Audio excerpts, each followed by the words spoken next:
15ই November শুক্রবার শ্রীকৃষ্ণের রাস উৎসব। বৈষ্ণবদের জন্য, ভক্তদের জন্য বছরে 4টে দিন কিন্তু জাগতে হয়।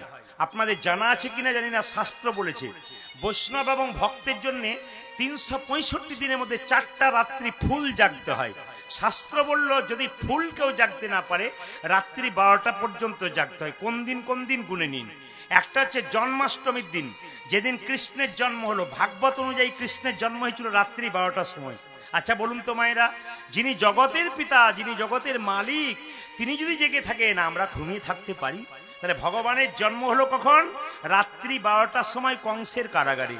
পিতা বসুদেবকে তিনি কি বললেন? বাবা আমাকে নন্দালয়ে নিয়ে চলো। যখন নন্দালয়ে নিয়ে যাচ্ছে, যেতে যেতে সকাল হয়ে গেল। তারপর তো ওখানে গিয়ে জয় কানাইয়া লাল কি, হাতি ঘোড়া কা পালকি, আনন্দ হতে লাগলো। তাহলে ভগবান সারারাত্রি জেগে উঠলেন জন্মাষ্টমী দিনে। আমরা কখনো ঘুমোতে পারি? আপনারা বলুন। সেদিন ঘুমোতে নেই। যদি না পারেন তো 12টা পর্যন্ত থাকবেন। দ্বিতীয় রাত্রি কবে জাগবেন? যেটা আপনারা জেগেছেন ইতিমধ্যে, দীপাবলির দিন। কালী পুজোর সময় দীপাবলি হয় না? এই দীপাবলির দিন জাগতে হয় কেন শুনে নিন। এই যে আমরা চিৎকার করে বলছি যে দামোদর মাস, দামোদর মাস, মা তার ছেলেকে দড়ি দিয়ে বেঁধেছিল। কোন দিন বেঁধেছিল? বেঁধেছিল দীপাবলির দিন। খুব মাথায় রাখবেন। আচ্ছা বলুন তো মায়েরা, দীপাবলির দিনে ভগবান শ্রীকৃষ্ণকে মা যশোদা উদখল দিয়ে বেঁধেছিলেন। আচ্ছা বলুন, যাকে বেঁধে রাখা হয় তার কি কখনো ঘুম হয়? সারাদিন সারা রাত মা যশোদা গোপালকে বেঁধে রেখেছে। ভগবানের ঘুম নাই, আমাদেরও ঘুম থাকা উচিত নয়। তৃতীয় কোনটা বলুন তো? একাদশীর দিন। ব্রহ্মা বৈবর্ত পুরাণ যারা বই পড়েন শুনে নিন, শাস্ত্রের প্রমাণ দিয়ে যায়। ব্রহ্মা বৈবর্ত পুরাণ বলছে বৃন্দাবনের ভান্ডির বনে কৃষ্ণের সঙ্গে রাধারানীর বিবাহ হয়েছিল একমাত্র একাদশীর দিনে। কি বললাম? বৃন্দাবনে ভান্ডির বনে ব্রহ্মা বৈবর্ত পুরাণ অনুযায়ী ভগবানের বিয়ে হয়েছিল কার সঙ্গে? রাধারানীর সঙ্গে। কাকে সাক্ষী রেখে? ব্রহ্মাকে সাক্ষী রেখে। আর কি না, আরেকটা বিয়ে হয়েছিল তুলসী দেবীর সঙ্গে। নারায়ণ শিলা রূপে ভগবানের বিয়ে হয়েছিল একাদশীর দিনে। সেদিন আমাদের জাগতে হয়। আর কোন দিন জাগতে হয়? রাস পূর্ণিমার দিন, যেটা হচ্ছে 15ই নভেম্বর শুক্রবার শ্রীকৃষ্ণের রাস উৎসব। সেই দিন কিন্তু জাগতে হয়। কেন জাগতে হয় মা? সেদিন ভগবান শ্রীকৃষ্ণ মহারাস করেছিলেন, ব্রজগোপীদের সঙ্গে রাসলীলা করেছেন। 12টি রস যখন একসঙ্গে মিলিত হয় তাকে বলা হয় রাস। আত্মা এবং পরমাত্মার মিলনের নাম হচ্ছে রাস। এই জন্য রাস পূর্ণিমার দিন সবাইকে জাগতে হয়। আপনি রাস পূর্ণিমা পালন করুন, আপনার জীবনে অনেক লাভ আছে। এইবার বলে যায় আপনাদেরকে মায়েরা, সবাই জেনে নিন 30শে কার্তিক যেগুলো করবেন, প্রদীপ দান করবেন। প্রদীপ কিভাবে দেবেন শুনুন। যে যেখানে বসে আছেন, মাটির প্রদীপ ব্যবহার করবেন। আপনারা মাটির প্রদীপ ব্যবহার করবেন। মাটির প্রদীপটা কিরকম? ইস্কন মন্দির সামনে থাকলে দেখবেন ওনারা কিন্তু মাটির প্রদীপ ফ্রিতে দেয়। ফ্রিতে দেয় কেন? যে আমাদের সনাতন ধর্ম বাড়ুক, আপনারা একটু প্রদীপ দিন ফ্রিতে। চেষ্টা করবেন মাটির প্রদীপ। তিলের তেল দেবেন কিংবা ঘিয়ের প্রদীপ দেবেন। সর্ষের তেলের প্রদীপ দেবার চেষ্টা করবেন না। কি করবেন? তিলের বা তেলের প্রদীপ। কিভাবে দেবেন? ভগবানের চরণে 4 বার দেখাবেন, ভগবানের নাভিতে 2 বার দেখাবেন, আর মুখমণ্ডলে জোরে বলুন 1 বার দেখাবেন। কবার হলো? 7 বার। গোটা শরীরে কবার বলুন তো? গোটা শরীরে কবার? গোটা শরীরে হচ্ছে 14 বার। 7 আর 7। কোন জায়গাতে দেখবেন আমার একটু মুখ ফসকে বলা আছে যে মুখমণ্ডলে 3 বার। মুখমণ্ডলে 3 বার নয় কিন্তু, ওটা যে মুখমণ্ডলে 1 বার, নাভিতে কবার জোরে বলুন? জোরে বলুন 2 বার। আর চরণে কবার? 4 বার। তা 4, 2, 6 আর 1, 7। আর গোটা শরীরে কবার? 7 বার। দীপটা কোন দিকে দেখাবেন? অনেকের প্রশ্ন জাগে, এই দিকে দেখাবো না এই দিকে দেখাবো? প্রমাণ দিয়ে দিই। ঘড়ির কাঁটা যেভাবে ঘোরে দীপ সেভাবে দেখাতে হয়। আপনি বাড়িতে ঘড়ির কাঁটাটা দেখবেন সবসময় এই দিক থেকে এই দিকে ঘোরে। দীপ দেওয়ার নিয়ম হচ্ছে এই দিক থেকে এই দিকে। ধূপ দেখাবেন ভগবান শরীরে কবার? 7 বার। তবে এই একটা কথা বলি মাইরা, যখন ঘড়ির কাঁটা একসঙ্গে 3টে থাকে ঘড়িতে তখন 12টা বাজে। যারা ধর্ম করে না, ভালো কর্ম করে না, অন্যায় করে বেড়ায়, তাদের জীবনে 12টা বেজে যায়। 12টা বেজে গেলে আর একটা বাজার চান্স নাই। ঘড়িতে 12টা বাজলে একটা বাজবে, আপনাদের জীবন ঘড়িতে 12টা বেজে গেলে আর একটা বাজার চান্স থাকবে না। তাই বারবার বলবো, দীপ আপনারা দেখাবেন, ধূপ আপনারা দেখাবেন, ভগবানের পূজা পাঠ আপনারা করবেন। আসুন, রাস পূর্ণিমা কি যত মায়েরা বসে আছেন, আপনাদের সামনে দামোদর ব্রত সম্বন্ধে কিছু বলবো না? জোরে বলুন। খুব সহজ উপায়ে বলে দেবো, পালন করতে পারবেন। হাত তুলুন কারা কারা শুনতে যান। সবাই শুনতে যান? বেশ, হাত নামান। দান করুন। কানের দিকে রাখুন। মায়েরা, ভগবানের আরেক নাম হলো দামোদর। এইদিকে এই মাসটাকে দামোদর মাস বলা হয়। সবাই মিলে মাথা নাড়াবেন কিন্তু। আচ্ছা মায়েরা, কার্তিক মাসটা দামোদর মাস কখন থেকে শুরু? শুক্লা একাদশী থেকে, আশ্বিনের শুক্লা একাদশী থেকে কার্তিকের শুক্লা একাদশী পর্যন্ত। তার মানে গত পাশাঙ্কুশা একাদশী থেকে উত্থান একাদশী পর্যন্ত। কেউ কেউ করে, আবার কেউ কেউ করছে গত কোজাগরী পূর্ণিমা থেকে, মানে কাল থেকে, গতকাল থেকে একবার রাস পূর্ণিমা পর্যন্ত। আমি একটু আগে বললাম 12 মাসে ভগবান ভজনা করুন, যা কৃপা পাবেন এই মাসে ভগবান ভজনা করলে তার 1000 গুণ কৃপা পাবেন। মানে আজকে যারা কীর্তন শুনলেন, হাততালি দিলেন, দামোদর মাস উপলক্ষে আজকে আপনারা যেটা করলেন 1000 গুণ ফল লাভ পেয়ে গেলেন। শুধু আজ নয়, যেখানে ভক্তরা ভাগবত পাঠ করবে, গীতা পাঠ করবে, সেখানে বসে শুনবেন। 10টা কথার মধ্যে 2টো কথা আপনার কানে ঢুকলে ওনারা ভালো কথা বলবেন, আপনার জীবন সফল হবে। একটা কথা আপনাদের বলে যাই, এই মাসটা দামোদর মাস কেন তাকান। দাম উদর, দাম মানে কি? দড়ি। উদর মানে কি? পেট। এই মাসে মা যশোদা গোবিন্দের পেটে দড়ি দিয়ে বেঁধেছিল। এটা হচ্ছে দামোদর মাস। তাকান, এই মাসটার নাম কার্তিক মাস হলো কেন? 12 মাসে 3টে মাস খুব গুরুত্বপূর্ণ। একটা হচ্ছে কি মাঘ মাস, একটা বৈশাখ মাস, একটা কার্তিক মাস। সর্বশ্রেষ্ঠ মাস হচ্ছে 3টে মাসের মধ্যে কার্তিক মাস। আপনার বৃন্দাবন যান, গয়াকাশী যান, নবদ্বীপ যান, আজ থেকে দেখুন গা কি অবস্থা। আপনারা তো ঘরে বসে আছেন, বুঝতে পারছেন না কি ভক্তের ঢল চলছে। ওখানে বুঝতে পারবেন যে হিন্দু ধর্মের মানুষরা কি অগণিত মানুষ দামোদর ব্রত পালন করার জন্য পাগল হয়ে যাচ্ছে।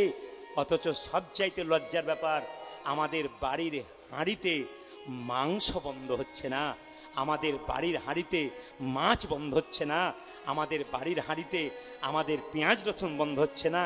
মায়েরা, সারা বছর খেলেন, একটা মাস গোবিন্দের জন্য দিতে পারলেন না? 365 দিনের মধ্যে এত দিন আপনার জন্য দিলেন, একটা মাস নিজের জন্য দিতে পারছেন না? কি করে গোবিন্দের কৃপা পাবেন? কি করে পাবেন আপনারা গোবিন্দের কৃপা? আপনাদের বলতে চাই, আস্তে আস্তে আপনাদের বলতে চাই, মায়েরা শুনে রাখুন। যদি আপনারা পারেন, যা করেছেন, যদি মনে করেন যে বাড়ির ছেলেগুলো খাবে, কোনো অসুবিধা নেই। আমাদের ওখানে হয় কি জানেন, ছেলেগুলো যদি না পারে, মা বলে তোরা খা বাবা, আমি এই মাসটা থাকবো। বলে কেন? সংসারের মঙ্গল, আমি মা, আমি যে মা রে, আমি যদি খাই সংসারের মঙ্গল কখনো হয়, তোরা ছেলে মেয়ে খা, কোনো অসুবিধা নেই, আমি যে মা রে, আমার তো অনেক দায়িত্ব আছে তোদের এই সংসারটাকে গড়ে দেওয়া, আমি কিছু করব, তোরা ফল পাবি। আপনাদের জানতে হবে, কার্তিক মাসের দীপাবলির দিনে মা যশোদা তার ছেলের পেটে কি করেছিল? মা তরি বেঁধেছিল। রাধাকুণ্ড শ্যামকুণ্ডের জন্ম হলো এই কার্তিক মাসে। আপনাদের সামনে নিবেদন রইল, কার্তিক মাসে কয়েকটা নিয়ম করুন। সবার সামনে নিবেদন রইল, রাত্রি জাগরণ, হরিভক্তি বিলাস পড়ুন। যারা বইপত্র পড়েন পরিষ্কার করে লেখা আছে রাত্রি জাগরণ। রাত্রি জাগরণ মানে সারা রাত্রি তা নয়, সূর্য উদয় হবার 1 ঘন্টা 36 মিনিট, এটাকে ব্রহ্ম মুহূর্ত বলা হয়। ব্রহ্ম মুহূর্ত কতক্ষণ থাকে? 48 মিনিট থাকে। এই ব্রহ্ম মুহূর্তে ঘুম থেকে উঠে আপনি চেষ্টা করবেন স্নান করার। যদিও গরম জলে উচিত নয়, অসুস্থ ব্যক্তিরা যারা স্নান করতে চান, শরীরে গন্ডগোল থাকে, তারা গরম জলেও স্নান করবেন। স্নান করার পর আপনার কাজ কি মা? স্নান করার পর আপনি ভগবানকে দীপ দেখাবেন, ভগবানের মঙ্গল আরতি করবেন। সবাই শুনে নিন, যদি মাটির প্রদীপ দেখাতে পারেন এই মাসে সবচাইতে মঙ্গল। বাজার থেকে মাটির প্রদীপ অনেকগুলো কিনে রাখুন, বাড়িতে ভগবানকে দীপ দেখান। সবার কাছে নিবেদন রইল, দেখবেন যেখানে ইস্কন মন্দির আছে ওরা কত ভালো কাজ করে এই সময় জানেন। ওরা এই সময় কিন্তু আপনাদেরকে যদি দীপ না পান আপনারা কোথাও, ওরা 10টা 20টা করে প্রতিদিন দীপ দেয়, যাও নিয়ে চলে যাও, মাটির প্রদীপ দেয়। কেন? যাতে আমাদের সনাতন ধর্ম বাড়ে। 1 পয়সাও নেয় না কিন্তু কারো কাছ থেকে। কত চেষ্টা করছে মানুষ আমাদের ধর্মের পথে এগিয়ে নেওয়ার জন্য, আমরাও সেটা চেষ্টা করব। দীপ দেবেন ভগবানকে, ধূপ দেবেন ভগবানকে, আর কি করবেন? ভগবানের চরণে তুলসী পত্র দেবেন। আর কি করবেন মা? তুলসী গাছে জল দিয়ে পরিক্রমা করবেন। তবে হ্যাঁ, সূর্য উদয়ের আগে কেউ তুলসী গাছে জল দেবেন না অন্ধকার থাকতে, সূর্য উদয়ের পরে দেবেন।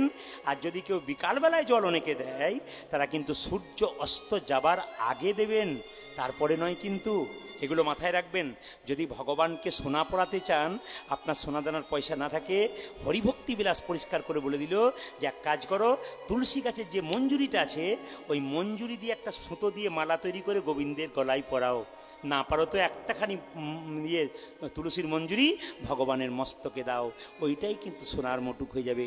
শাস্ত্র বলেছে, হরি ভক্তি বিলাস বলেছে, তুলসীর কত গুণ আছে মায়েরা। সবার কাছে নিবেদন রইল, তুলসী পাতা ভগবানের চরণে 3টে দেওয়ার নিয়ম আছে। একটি ডান পায়ে, একটি বাঁ পায়ে, একটি ডান কোথায় না, একটা হচ্ছে মাঝখানে। বলিরাজার কাছে ভগবান যখন গিয়েছিল বামন রূপে, 2টো পা ছিল আর একটা পা নাভি কুণ্ড থেকে বের করেছিল। ওই পাটাকে স্মরণ করে আমরা তুলসী পাতা দিই। কোন দিকে দেবেন? প্লেন দিকটা দেবেন তুলসী পাতা। যেন সব সময় মাথায় রাখবেন, তুলসী দেবার সময় নম নম তুলসী কৃষ্ণ প্রেয়সী, তুলসী গাছে জল দেবার সময় এই গানটি আপনারা সবাই করবেন। একবারে বাচ্চাকে শান্ত করে বাচ্চার কানে ঢোকান কথাগুলো, বাচ্চাগুলো আগে শুনুক আপনাদের শোনার আগে। কবিরাজ, হাঁপাচ্ছিস কেন রে? কোথায় বাড়ি তোর? পাশের গ্রামে। কি নাম তোর? গোপাল। কি হয়েছে? গোপীনাথের পুজো করছে, আমার বাবা খুব ছটফট করছে, তুমি চিকিৎসা ভালো করো, আমার বাবাকে বাঁচিয়ে দাও। চুপ কর। আমি গোপীনাথের একটা তুলসী পত্র দিয়েছি, একটা দেবো, তুই আমাকে ডাকলি? হ্যাঁ, আগে ভগবানের সেবা, তারপর তোর বাবাকে সেবা করবো। ছোট্ট 5 বছরের ছেলেটা, রঘুনন্দনের মতো বয়স, ছুটে এসে বললো জীব সেবা আগে, আগে জীব সেবা তারপর শিব সেবা, আগে জীব সেবা করো তারপর শিব সেবা করো। আমার বাবা আছে, আমার মা মারা গেছে। আমি আপনাদের বারবার বলতে চাই, যে যেখানে বসে আছেন দেখবেন, কিছু মনে করবেন না, সব মন দিয়ে শুনুন। অনেকে বলে বাচ্চাটাকে বন্ধ করুন, একটু কোলে নিন, যে মা আছেন কোলে নিন, আস্তে তাকান আমার দিকে। অনেকে বলে ভগবানের মন্দিরে যাই, আমার মন লাগে না, আমার মন লাগে না, একবারে মন লাগে না। কি করলে মন লাগবে? আপনারা তাকাবেন, একটা মন্দিরে প্রচুর লোক বসে আছে, সেই মন্দির ঘুরতে ঘুরতে একটি মা কোনোদিকে না তাকিয়ে ভগবানের চরণ অর্ঘ্য দিচ্ছে, কোনো লোকের দিকে তাকাচ্ছে না। ব্রজগোপীরা যখন গোবিন্দের কাছে রাসলীলায় ছুটে গিয়েছিল, ব্রজগোপীরা কেউ তাকায় নাই যে পাশে কে যাচ্ছে, কে কত তাড়াতাড়ি গোবিন্দের কাছে পৌঁছাতে পারে। আপনাদের মনগুলোকে সেরকম তৈরি করুন, কে গোবিন্দের চরণে কত তাড়াতাড়ি পৌঁছাতে পারে। গোপীনাথ এই ছেলেটার বাবাকে চিকিৎসা করবে, মা নাই। যারা কীর্তন শুনলেন এতক্ষণ ধরে, আমি সিদ্ধান্ত নিয়েছিলাম আপনাদের কাছে 11টা পর্যন্ত কীর্তন করব। কমিটির ভাইদের বলেছিলাম আমি করবো 11টা। আমাকে বাড়িতেও ফোন কীর্তন করবার আগে বাড়িতে একটা ফোন করতে হয়। তারা ফোন করে বলে তুমি গান থেকে কটার সময় উঠবে, তাহলে তুমি ফোন করে নেবে। তা আমাদের একটা টাইম দেওয়া থাকে, আজকে টাইম দিয়েছিলাম ঠিক 11টা 10-15-তে, কিন্তু এখন ঘড়ির দিকে তাকান তো, ও তো 11টা 30 বেজে গেল। আপনারা বসে আছেন। শুধু মেতে এটা নয়, প্রতিটি আসরে মানুষ স্থির বসে থাকে যদি আর একটু কিছু পায়। আমি ওই জন্য আপনাদের বললাম, বাচ্চাগুলোর মঙ্গলের জন্য প্রত্যেকটা মা বোবা হবেন এই সময়টাতে। মায়ের মতো আপন কেউ হয় না, মায়ের মতো আপন কেউ হয় না, বাবার মতো আপন কেউ হয় না, আপন কেউ হয় না। যে বাড়িতে বাবা মা বেঁচে আছে, বাবা হলো বাড়ির ছাদ, মা হলো বাড়ির খুঁটি। এই দুটো যেদিনে চলে যাবে, সেই দিনে বুঝিবে কতটা হারালে। আমার দিকে তাকান। কীর্তন করে রাত্রি 1টার সময় বাড়ি এলে মাকে বলতাম না। যদি কোনোদিন বলতাম আজ রাতেই ফিরবো, আমার মা দরজার সামনে বসে থাকতো রাত 3টে পর্যন্ত। দরজায় কলিং বেল দেওয়ার সঙ্গে সঙ্গে দেখছি বাড়িতে চোর এসছে না ডাকাত এসছে, সেদিকে তাকান নাই, আমার খোকা এসেছে। এখনো তুমি ঘুমোনি?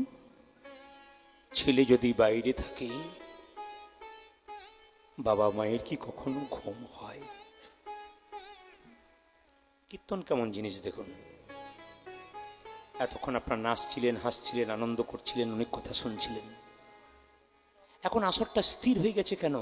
আস্তে আস্তে আপনি যে বাবা হয়েছেন, ছেলের সামনে ফোন নেবেন না, আস্তে এই দিয়ে দেখাবেন।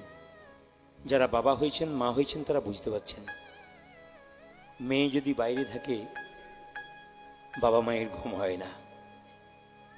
মেয়ে ঠিক আছে তো? যা ঘটনা ঘটছে, মেয়েদের বাইরে রাখার মতো মানসিকতা বাবার আর থাকছে না। যেভাবে আমরা পরিস্থিতির দিকে যাচ্ছি, আপনাদের কাছে নিবেদন রইল, মায়েদের পেটে যখন বাচ্চা থাকে, মন্দিরে গিয়ে প্রতিটি মা কতবার কেঁদে কেঁদে বলে, ঠাকুর আমার একটা ছেলে দাও, আমি তোমাকে সব দিয়ে দেবো, আমার একটা খোকা দাও কিংবা খুকি দাও। মেয়েদের পরিপূর্ণতা সে সন্তান জন্ম দেবার মাধ্যমে। যে মেয়ে মা হতে পারে নাই, তার যে কি যন্ত্রণা যে হতে পারে নাই, সে ছাড়া পৃথিবীতে কেউ জানে না। ওই জন্য প্রত্যেকটি আমার সন্তান যারা কীর্তন শুনছেন, প্রত্যেকটি ভাইদেরকে বলবো, দাদাদেরকে বলবো, মা লক্ষ্মীর পুজো করবেন, দরকার নেই যদি আপনি করার দরকার নেই যদি আপনি মা বাবাকে পুজো না করছেন। কৃষ্ণ পুজো করার দরকার নেই যদি বাবা মাকে পুজো না করছেন। গুরুকে পুজো করবার দরকার নেই যদি বাবা মাকে পুজো না করছেন। আমি একটা শ্রাদ্ধ বাড়িতে গান করছিলাম, তো মেয়েটি হসপিটালের নার্স। তো সেই মেয়েটির নিয়ম হচ্ছে, শ্রাদ্ধ বাড়িতে বাসির দিনে গুরুদেবের চরণে তেল দিয়ে তারপর খেতে পাওয়া যায়, নিয়ম মতো দিকে। তো মেয়েটি তো বৌমা, তিনি কিন্তু, আমি দেখছি চুপচাপ বসে বসে, আমি কীর্তন শেষ করে সকালে বেরোবো, তিনি বলছেন, আমাকে বলছেন, দাদা কিছু মনে করবেন না, গুরুদেব বসে আছেন, আমি হাজার সম্মান দিই। আমার বাবা মা তো বেঁচে নেই, আমার শ্বশুর শাশুড়ি বেঁচে আছে। আমি আগে আমার বাবা মায়ের চরণে তেল দেবো, তারপর গুরুদেবের চরণে তেল দেবো। আগে আমাকে দেওয়া পড়াক বাবা মায়ের চরণে, তবে গুরুকে দেবো, নইলে আমি দেবই না। আমি হসপিটালে চাকরি করি বলে আমাকে যে যা বলবে বলুক, আমি শাস্ত্র বুঝি না, আমি কিচ্ছু বুঝি না। আমি বুঝি বাবা মা প্রথম গুরু, আমি বাবা মায়ের চরণে প্রথমে তেল দেবো, আমার শ্বশুর শাশুড়ির চরণে, তারপর গুরুকে দেবো, নইলে আমি দেবো না। আমি বললাম, আপনি ঠিক বলেছেন। শুধু উচ্চমানের চাকরি করলে হয় না, ভেতরে বিবেক জন্মাতে হবে। আমি সংসারে কেন এলাম? সংসারটাকে নষ্ট করার জন্যে নয়। আস্তে, মায়ের মতো আপন কেউ হয় না।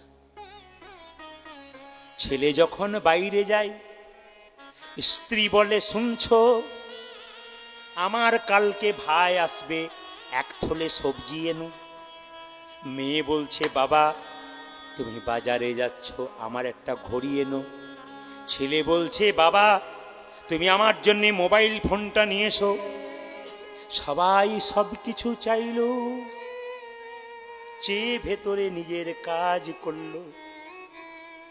ভদ্রলোক যখন বাইরে বেরোলো দরজাতে, কেউ দরজায় দাঁড়াইয়ে নাই, তার মা গলায় কাপড় দিয়ে ধরে।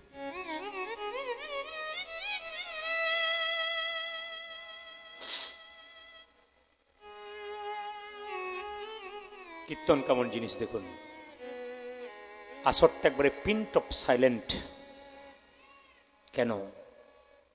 ভেতরে ঢোকাতে হবে। গুরুদেব বলল, যা আছে তোর ভান্ডারে জীবের ভেতরে ঢুকিয়ে দিয়ে যা, যদি কিছু লাভ হয়। একটা মায়ের পেটে একটা বাচ্চার 10 মাস 10 দিন জায়গা হয়। সেই ছেলে বড় হয়ে কলকাতায় ফ্ল্যাট কেনে। তবু তবু সবার জায়গা হয়, শুধু মা বাবার জায়গা হয় না। কি লাভ আছে কীর্তন শুনে? কোনো লাভ নেই, একবারে লাভ নেই। দাঁড়িয়ে বলে দিলাম, কোনো লাভ নেই যদি নিজের জায়গাটা ঠিক রাখতে না পারেন। হরি বলে যতই নাচুন, আনন্দ করুন, আপনার কোনো লাভ নেই আসল জায়গাটা ঠিক না রাখতে পারলে। মায়ের মতো আপন কেউ হয় না। যার মা কাঁদে তার জগৎ কাঁদে। এইদিকে থাকুন,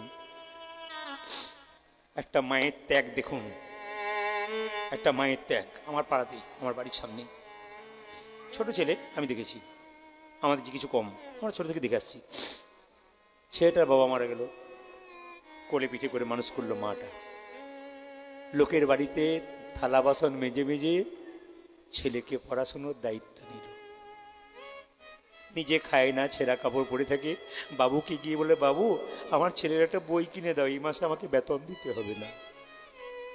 সেই ছেলে বড় হলো, স্কুলের শিক্ষক হয়ে গেল। কিন্তু যে শিক্ষক হলো তাকে কিনে নিল মেয়ের বাপ, প্রচুর টাকা দিয়ে সুন্দরী মেয়ে উপহার দিল। সাধারণ মাটা তোর বুঝলো না।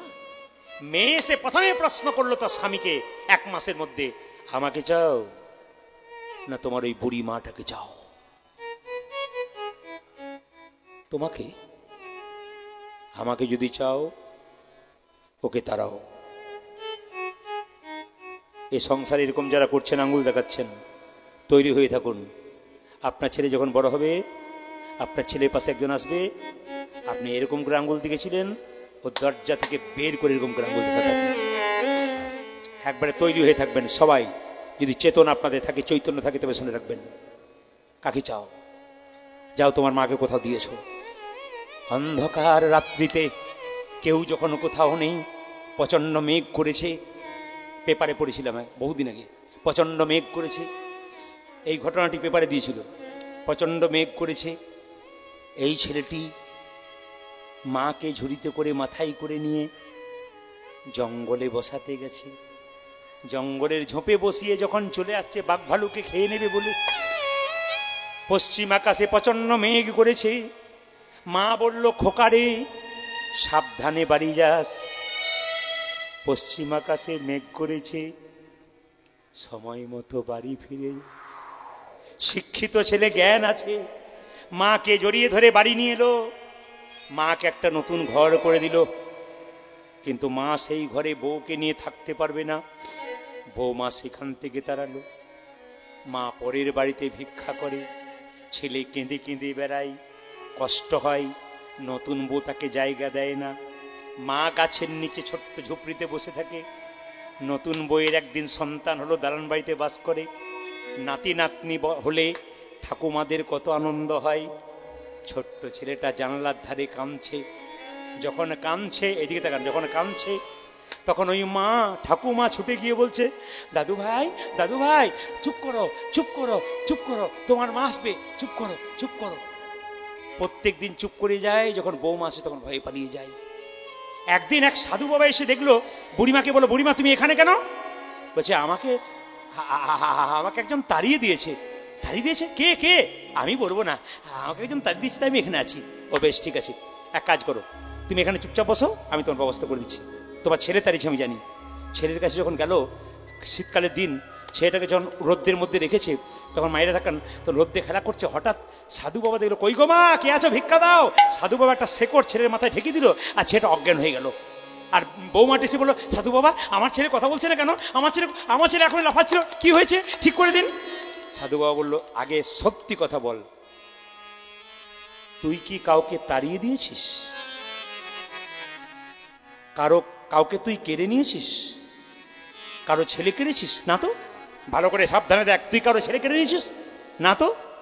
ওই বুড়ি মাকে। চোখ থেকে জল পড়লো বৌমার। পরের ছেলে কেড়ে নিলে নিজের ছেলে আগে যায়, আগে ওর ছেলের কাছে ফিরিয়ে দে, তারপর তুই তো ছেলে। আপনাদের কাছে নিবেদন রইল, যে স্বামীকে আপনার বাবা মা এত কষ্ট করে মানুষ করলো, বড় করলো, তারপর আপনার পাশে বসালো, আগে সেই গাছ দুটোকে সম্মান দিন, তবে নিজেও কিন্তু আপনার ছেলের কাছ থেকে সম্মান পাবেন। আপনারা শুনে নিন, আপনারা বাড়ি তৈরি করেন, মুকুন্দ সরকার কিন্তু গোপীনাথের মন্দির তৈরি করছেন। আমি আপনাদের বলবো, টাকা পয়সা যার নাই তিনি মন্দির তৈরি করার দরকার নাই, হৃদয় মন্দিরে ভগবানকে রাখো। একটা কথা বলে রাখি মায়েরা, এই দিয়ে তাকাবেন, মন্দিরে এদিকে যার বাড়িতে মন্দির আছে ভালো, যার মন্দির নেই একটা রুম ভগবানকে রাখবেন কোথায়? যে রুমে আপনি শুয়ে থাকেন সেই রুমে ছোট্ট একটা সিংহাসনের মধ্যে ভগবানকে রাখবেন। তবে হ্যাঁ, মাথায় রাখবেন, রাত্রিবেলায় শোবার সময় একটা পর্দা দিয়ে দেবেন ভগবানের। কথাগুলো খুব মাথায় রাখবেন। মুকুন্দ সরকার বাড়ি গেল, গোপীনাথের মন্দির তৈরি করলো। আপনারা বাড়ি তৈরি করবেন। আগামীতে দেখতে পাচ্ছি আপনাদের অনেকেরই বাড়ি আছে, অনেকের আবার ঝুপড়ি বাড়ি আছে। আমি অনেক কিছু ছাদ থেকে বসে বসে, অলোকবাবুর ছাদ থেকে বসে বসে আমি অনেকক্ষণ লক্ষ্য করছিলাম। পুষ্পবৃষ্টি আপনাদের দিয়ে দিয়েছে, সেটাও কিন্তু ভালো। কেন বলুন তো, বৃষ্টির জন্য অনেকে ভয়ে ভাবলো তাহলে আর জায়গা পাবো না, যাওয়ার দরকার নেই। মানে ভগবান বললেন যেটুকু জায়গা ওটা মেকআপ করে দেবো, কোনো চিন্তা নেই, পরের বারে যথাই হবে হবে। তাকান আপনারা যখন যারা বাড়ি তৈরি করবেন খুব মাথায় রাখবেন, খনামা বলেছেন, অনেকে তো ইঞ্জিনিয়ারিং প্ল্যানে বাড়ি করেন, কিন্তু জেনে নিন খনা মায়ের কথাগুলো শুনুন। তিনি কি বললেন? দক্ষিণ দুয়ারি ঘরের রাজা, পূব দুয়ারি ঘরের প্রজা, উত্তর দুয়ারির খাজনা নাই, আর পশ্চিম দুয়ারির মুখে ছাই। আগামীতে যারা বাড়ি বানাবেন কথাগুলো শুনবেন ইউটিউবের মাধ্যমে, এখনও শুনে যান। বাড়ি তৈরি করতে গেলে খনার বচনে দেখে নেবেন, খনা যা বলে গেছে ব্যাস একবারে সিদ্ধ পুরুষ, সিদ্ধ মহিষী নারীর মতো বলে গেছেন। কি বলে গেছেন? দক্ষিণ দুয়ারি ঘরের রাজা। বাড়ি তৈরি করতে গেলে দক্ষিণ দিকে দুয়ার করতে হয়, ঘরের রাজা কিন্তু। দক্ষিণ দিকে যে সুযোগ না হয়, পূব দুয়ারি ঘরের প্রজা, পূব দিকে করুন। যদি না পারেন তবে কি করবেন? উত্তর দুয়ারির খাজনা নাই, উত্তর দিকে দরজা করলে অভাব লেগেই থাকে। আমার কথা নয়, খনামায়ের কথা। আর কি বলল? যে পশ্চিম দুয়ারের মুখে ছাই, পশ্চিম দিকে দরজা হলে যত ঝড়ঝঞ্ঝা সব আপনার বাড়িতে ঢুকবে। আর কি বললেন মায়েরা? পিঁড়ে উঁচু, এই যে মেঝে খাল, তার দুঃখ চিরকাল। যার বাড়িতে দেখবে পিঁড়েটা উঁচু কিন্তু মেঝেটা খাল, তার দুঃখ চিরকাল। শুনে নিন, বাড়িতে মন্দির তৈরি করবেন, সবসময় মন্দির তৈরি করার জায়গা হলো বাড়ির ঈশান কোণ। কোথায় বললাম জোরে বলুন, আর একটু জোরে বলুন। ঈশান কোণ। এবার শোনা কোন ঈশান কোণটা কোথায়? উত্তর এবং পূর্ব কোণটাকে ঈশান কোণ বলা হয়। তবে একটা সাবধান করে দিলাম, আমার জ্যোতিষ বন্ধু বললেন। কি বললেন? সাবধান থাকতে বলবি মানুষকে। বলে কেন? যদি ঈশান কোণে কেউ ভুল করে বাথরুম পায়খানা করে দেয়, তার বাড়িতে 1 থেকে 2 বছরের মধ্যে কেউ সুসাইডের দিকে যাচ্ছে, জ্যোতিষ বলছে। তাকান মায়েরা, যদি ঈশান কোণে বাথরুম কেউ করে ফেলেছেন, আর কোনো উপায় নেই, জায়গা নেই, জ্যোতিষ বললেন তাহলে একটা পথ আছে। বলে কি পথ আছে? তাকাবেন, যদি 1 বাটি লবণ দোকান থেকে কিনে আনবেন, যেটা ঈশান কোণ, যেখানে বাথরুম, সেখানে রেখে দেবেন, 1 মাস পর পর চেঞ্জ করবেন, 50 গ্রাম কি 100 গ্রাম লবণ। আপনার বাড়িতে কোনো দুষ্ট প্রভাব আসবে না। এই দিকে তাকান, মৃত ব্যক্তির ছবি সবসময় দক্ষিণ দেওয়ালে থাকবে, উত্তর দিকে মুখ করে। মনে রাখবেন মায়েরা, বাড়িতে যখন শোবেন সবাই, জায়গাটি কি করতে হয়, এগুলো সব কিন্তু জ্যোতিষশাস্ত্রের কথা। এগুলো মেনে চললে সংশোধনের কিছু হয়। আমরা আজকাল মানি না, জানি না, শুনি না, যে যা খুশি তাই করছি। যদি তাই না হয় তবে নদিয়ার দুর্গা পুজোতে ফেসবুকের মাধ্যমে দেখুন, মা দুর্গাকে করাত দিয়ে কেটে কেটে হাতগুলো কাটছে, পাগুলো কাটছে, নদীর জলে ভাসাচ্ছে। হিন্দু সমাজের লজ্জা, অন্যান্য জাতি ছি ছি করছে। এই তোমাদের দুর্গা পূজা, পূজা করলেন বিসর্জনের সময় করাত দিয়ে কেটে কেটে তুমি নদীর মধ্যে ভাসিয়ে দিচ্ছ। কেমন মায়ের প্রতি তোমাদের প্রেম! মা চলে গেল এইভাবে। মায়েদের কাছে নিবেদন রইল, এইদিকে যে যেখানে বসে আছেন মন দিয়ে শুনেবেন, আমাদের অধঃপতনটা আমরা নিজে নিজে ডেকে আনছি। আমরা যা খুশি নিজের ইচ্ছাতে করছি, কেউ কারোর মুখে লাগাম নেই, কিচ্ছু নেই, যে যেমন পারলে হলো। শুনে নিন মায়েরা, জ্যোতিষশাস্ত্র বলছে, কি বলছে? যখনই বাড়িতে শোবেন, উত্তর দিকে মাথা করে শোবেন না। কেন? বাড়ির যদি কেউ মারা যায়, উত্তর দিকে মাথা করা হয়। ছেড়ে দিন ও কথা, দক্ষিণ দিকে মাথা করবেন কেন? আমাদের পূর্বপুরুষ, আত্মীয় স্বজন, বাবা মা যারা মারা গেছেন, দক্ষিণ দুয়ারটা হচ্ছে জমের দুয়ার, ওইদিকে মাথা করে শুলে ওনাদের আশীর্বাদ পাওয়া যায় পূর্বপুরুষের। আর ওইদিকে পা করে শুলে ওনাদের অভিশাপ পাওয়া যায়। খুব মাথায় রাখবেন, চেষ্টা করবেন। যদি না হয় দক্ষিণ দিকে, তবে বলছে পূব দিকে মাথা করাটাও ভালো। পশ্চিম দিকে মাথা করে শুলে, খনামা বলছেন, আবার চিন্তা বৃদ্ধি হয়। তবে আবার বেদ কি বললো দেখুন, যারা বেদ পড়েছেন পড়ে দেখে নেবেন, পরিষ্কার করে বলা আছে। কি বলা আছে? বেদে বলা আছে যে যদি কেউ উত্তর দিকে মাথা করে প্রায় দিন শুয়ে থাকে, বহুদিন ধরে, দেখবেন তার শরীরে আস্তে আস্তে রোগের বাসা বৃদ্ধি হয়। এই জন্য এত সুন্দর সুন্দর মহামূল্যবান কথাগুলো আপনারা হৃদয়ে গেঁথে নিয়ে চলে যান। মুকুন্দ সরকার একটা গোপীনাথের মন্দির তৈরি করলো মা বাড়ির ঈশান কোণে। তাকান, পয়সা পাতি নেই, খড় দিয়ে বাঁশ দিয়ে কোন রকম একটা ছোট্ট মন্দির করলো।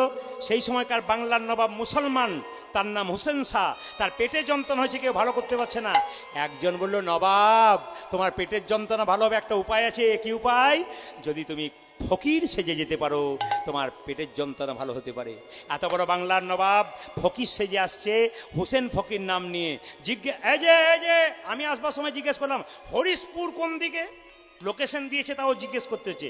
ও বলছে ওই দিকে চলে যান, প্যান্ডেল দেখতে পাবেন, মাইক বাজছে ওটা। মুকুন্দ সরকারের কাছে যখন নবাব হোসেন শাহ আসছে, বলছে হ্যাঁ গো মুকুন্দের বাড়ি কোনটা? ওই যে গো মন্দিরে চূড়া, দেখবে কীর্তন হচ্ছে, দেখবে ওখানে প্রচুর লোক লাইন দিয়ে দাঁড়িয়ে আছে চিকিৎসার জন্য, ওটা মুকুন্দ কবিরাজের বাড়ি। মায়েরা সবাই লক্ষ্য করুন, মুকুন্দ সরকার তখন সকালবেলায় ঘুম থেকে উঠে গোপীনাথের চরণে পুষ্প দিচ্ছে আর ভজন করছে। আর নবাব গিয়ে বলল, বাহ এত লোক লাইন দিয়ে দাঁড়িয়ে আছে, আমি পেছনে দাঁড়াবো? এই যে গো শুনছো? বলে কি? আমার খুব পেটে যন্ত্রণা, আমি বুড়ো মানুষ, এক কাজ করো আমাকে একটু আগে জায়গা দাও তো। যেই না আগে গিয়ে মুকুন্দ সরকারকে দেখছে নবাব, মনে মনে ভাবছে, বা মুকুন্দ এই জন্যই বোধহয় তোমার কৃপা হয় গো, সকালবেলায় ঘুম থেকে গোবিন্দকে স্মরণ করে কাজ করলে মানুষের কৃপা হয়। প্রত্যেকটি মাকে বলে যাব, বাসি কাপড়ে বাড়ির কাজ করবেন না। বাড়ির যদি মঙ্গল চান, বারবার বলে গেলাম, বাসি কাপড়ে বিছানা কাপড়ে বাড়ির কোনো কাজ করবেন না। যদি বাড়ির মঙ্গল চান, দেখবেন আপনার প্রমাণ। যদি আপনার বাসি কাপড় না করে ধোয়া কাপড় পরে কাজ করেন, দেখবেন আপনার কত লাভ আছে। শাস্ত্র বলে দিচ্ছে, স্মৃতি শাস্ত্র খুব সুন্দর সুন্দর বর্ণনা করছে। মুকুন্দ সরকার কীর্তন করছে আর নবাব দেখছে। মুকুন্দ বলছে, প্রভু তুমি তোমাকে টাকা পয়সা দাওনি, আমি তোমাকে মন মন্দিরে রাখবো, তবে সোনার মন্দির তোমাকে করতে দিতে পারবো না। সারা বাংলার নবাব এদিকে তাকান, নবাব হোসেন শাহকে ডেকেছে। নবাব হোসেন শাহকে ডেকে চিনতে পারে নাই, ফকির সেজে এসছে। কে তুমি? আমার নাম হলো হোসেন ফকির। কি হয়েছে তোমার? আমার পেটে যন্ত্রণা হয়েছে। দেখি দেখি দেখি দেখি দেখি দেখি দেখি দেখি দেখি জামাটা খুলে পেলো তো। এত বড় বাংলার নবাব বলছে, জামা আমি খুলবো, পেটের রোগ যদি ভালো না হয় তোমার একদিন আরে গড়াগড়ি দাও মাটিতে। জামাটা খুলে যেই না গড়াগড়ি দিয়েছে, মুকুন্দ মনে মনে ভাবছে, নবাব মনে মনে ভাবছে, কালের কাল বর্ষাকাল, হরিণে চাটে বাঘের গাল, নেহাত বেকায়দায় পড়েছি বলে পেটের রোগ যদি ভালো না হয় তোমার একদিন। আরে ভাবছোটা কি রে ভাই, আরে গড়াগড়ি দাও। যেই না গড়াগড়ি দিয়েছে অমনি চমকে উঠে নবাব বলে উঠলো, কবিরাজ তোমার এখানে ওষুধ দেওয়া থাকে নাকি? বলে কেন? যেই না গড়াগড়ি দিলাম অর্ধেকটা পেটের রোগ ভালো হয়ে গেল। কি জানি সবাইকে দিতে দিতে এক আড্ডু কাজে লেগে গেছে, তোমার হয়তো গোটাটাই কাজে লেগে গেল। ওই দেখি দেখি হাঁ করো তো, আসল ওষুধটা দিয়ে দিই।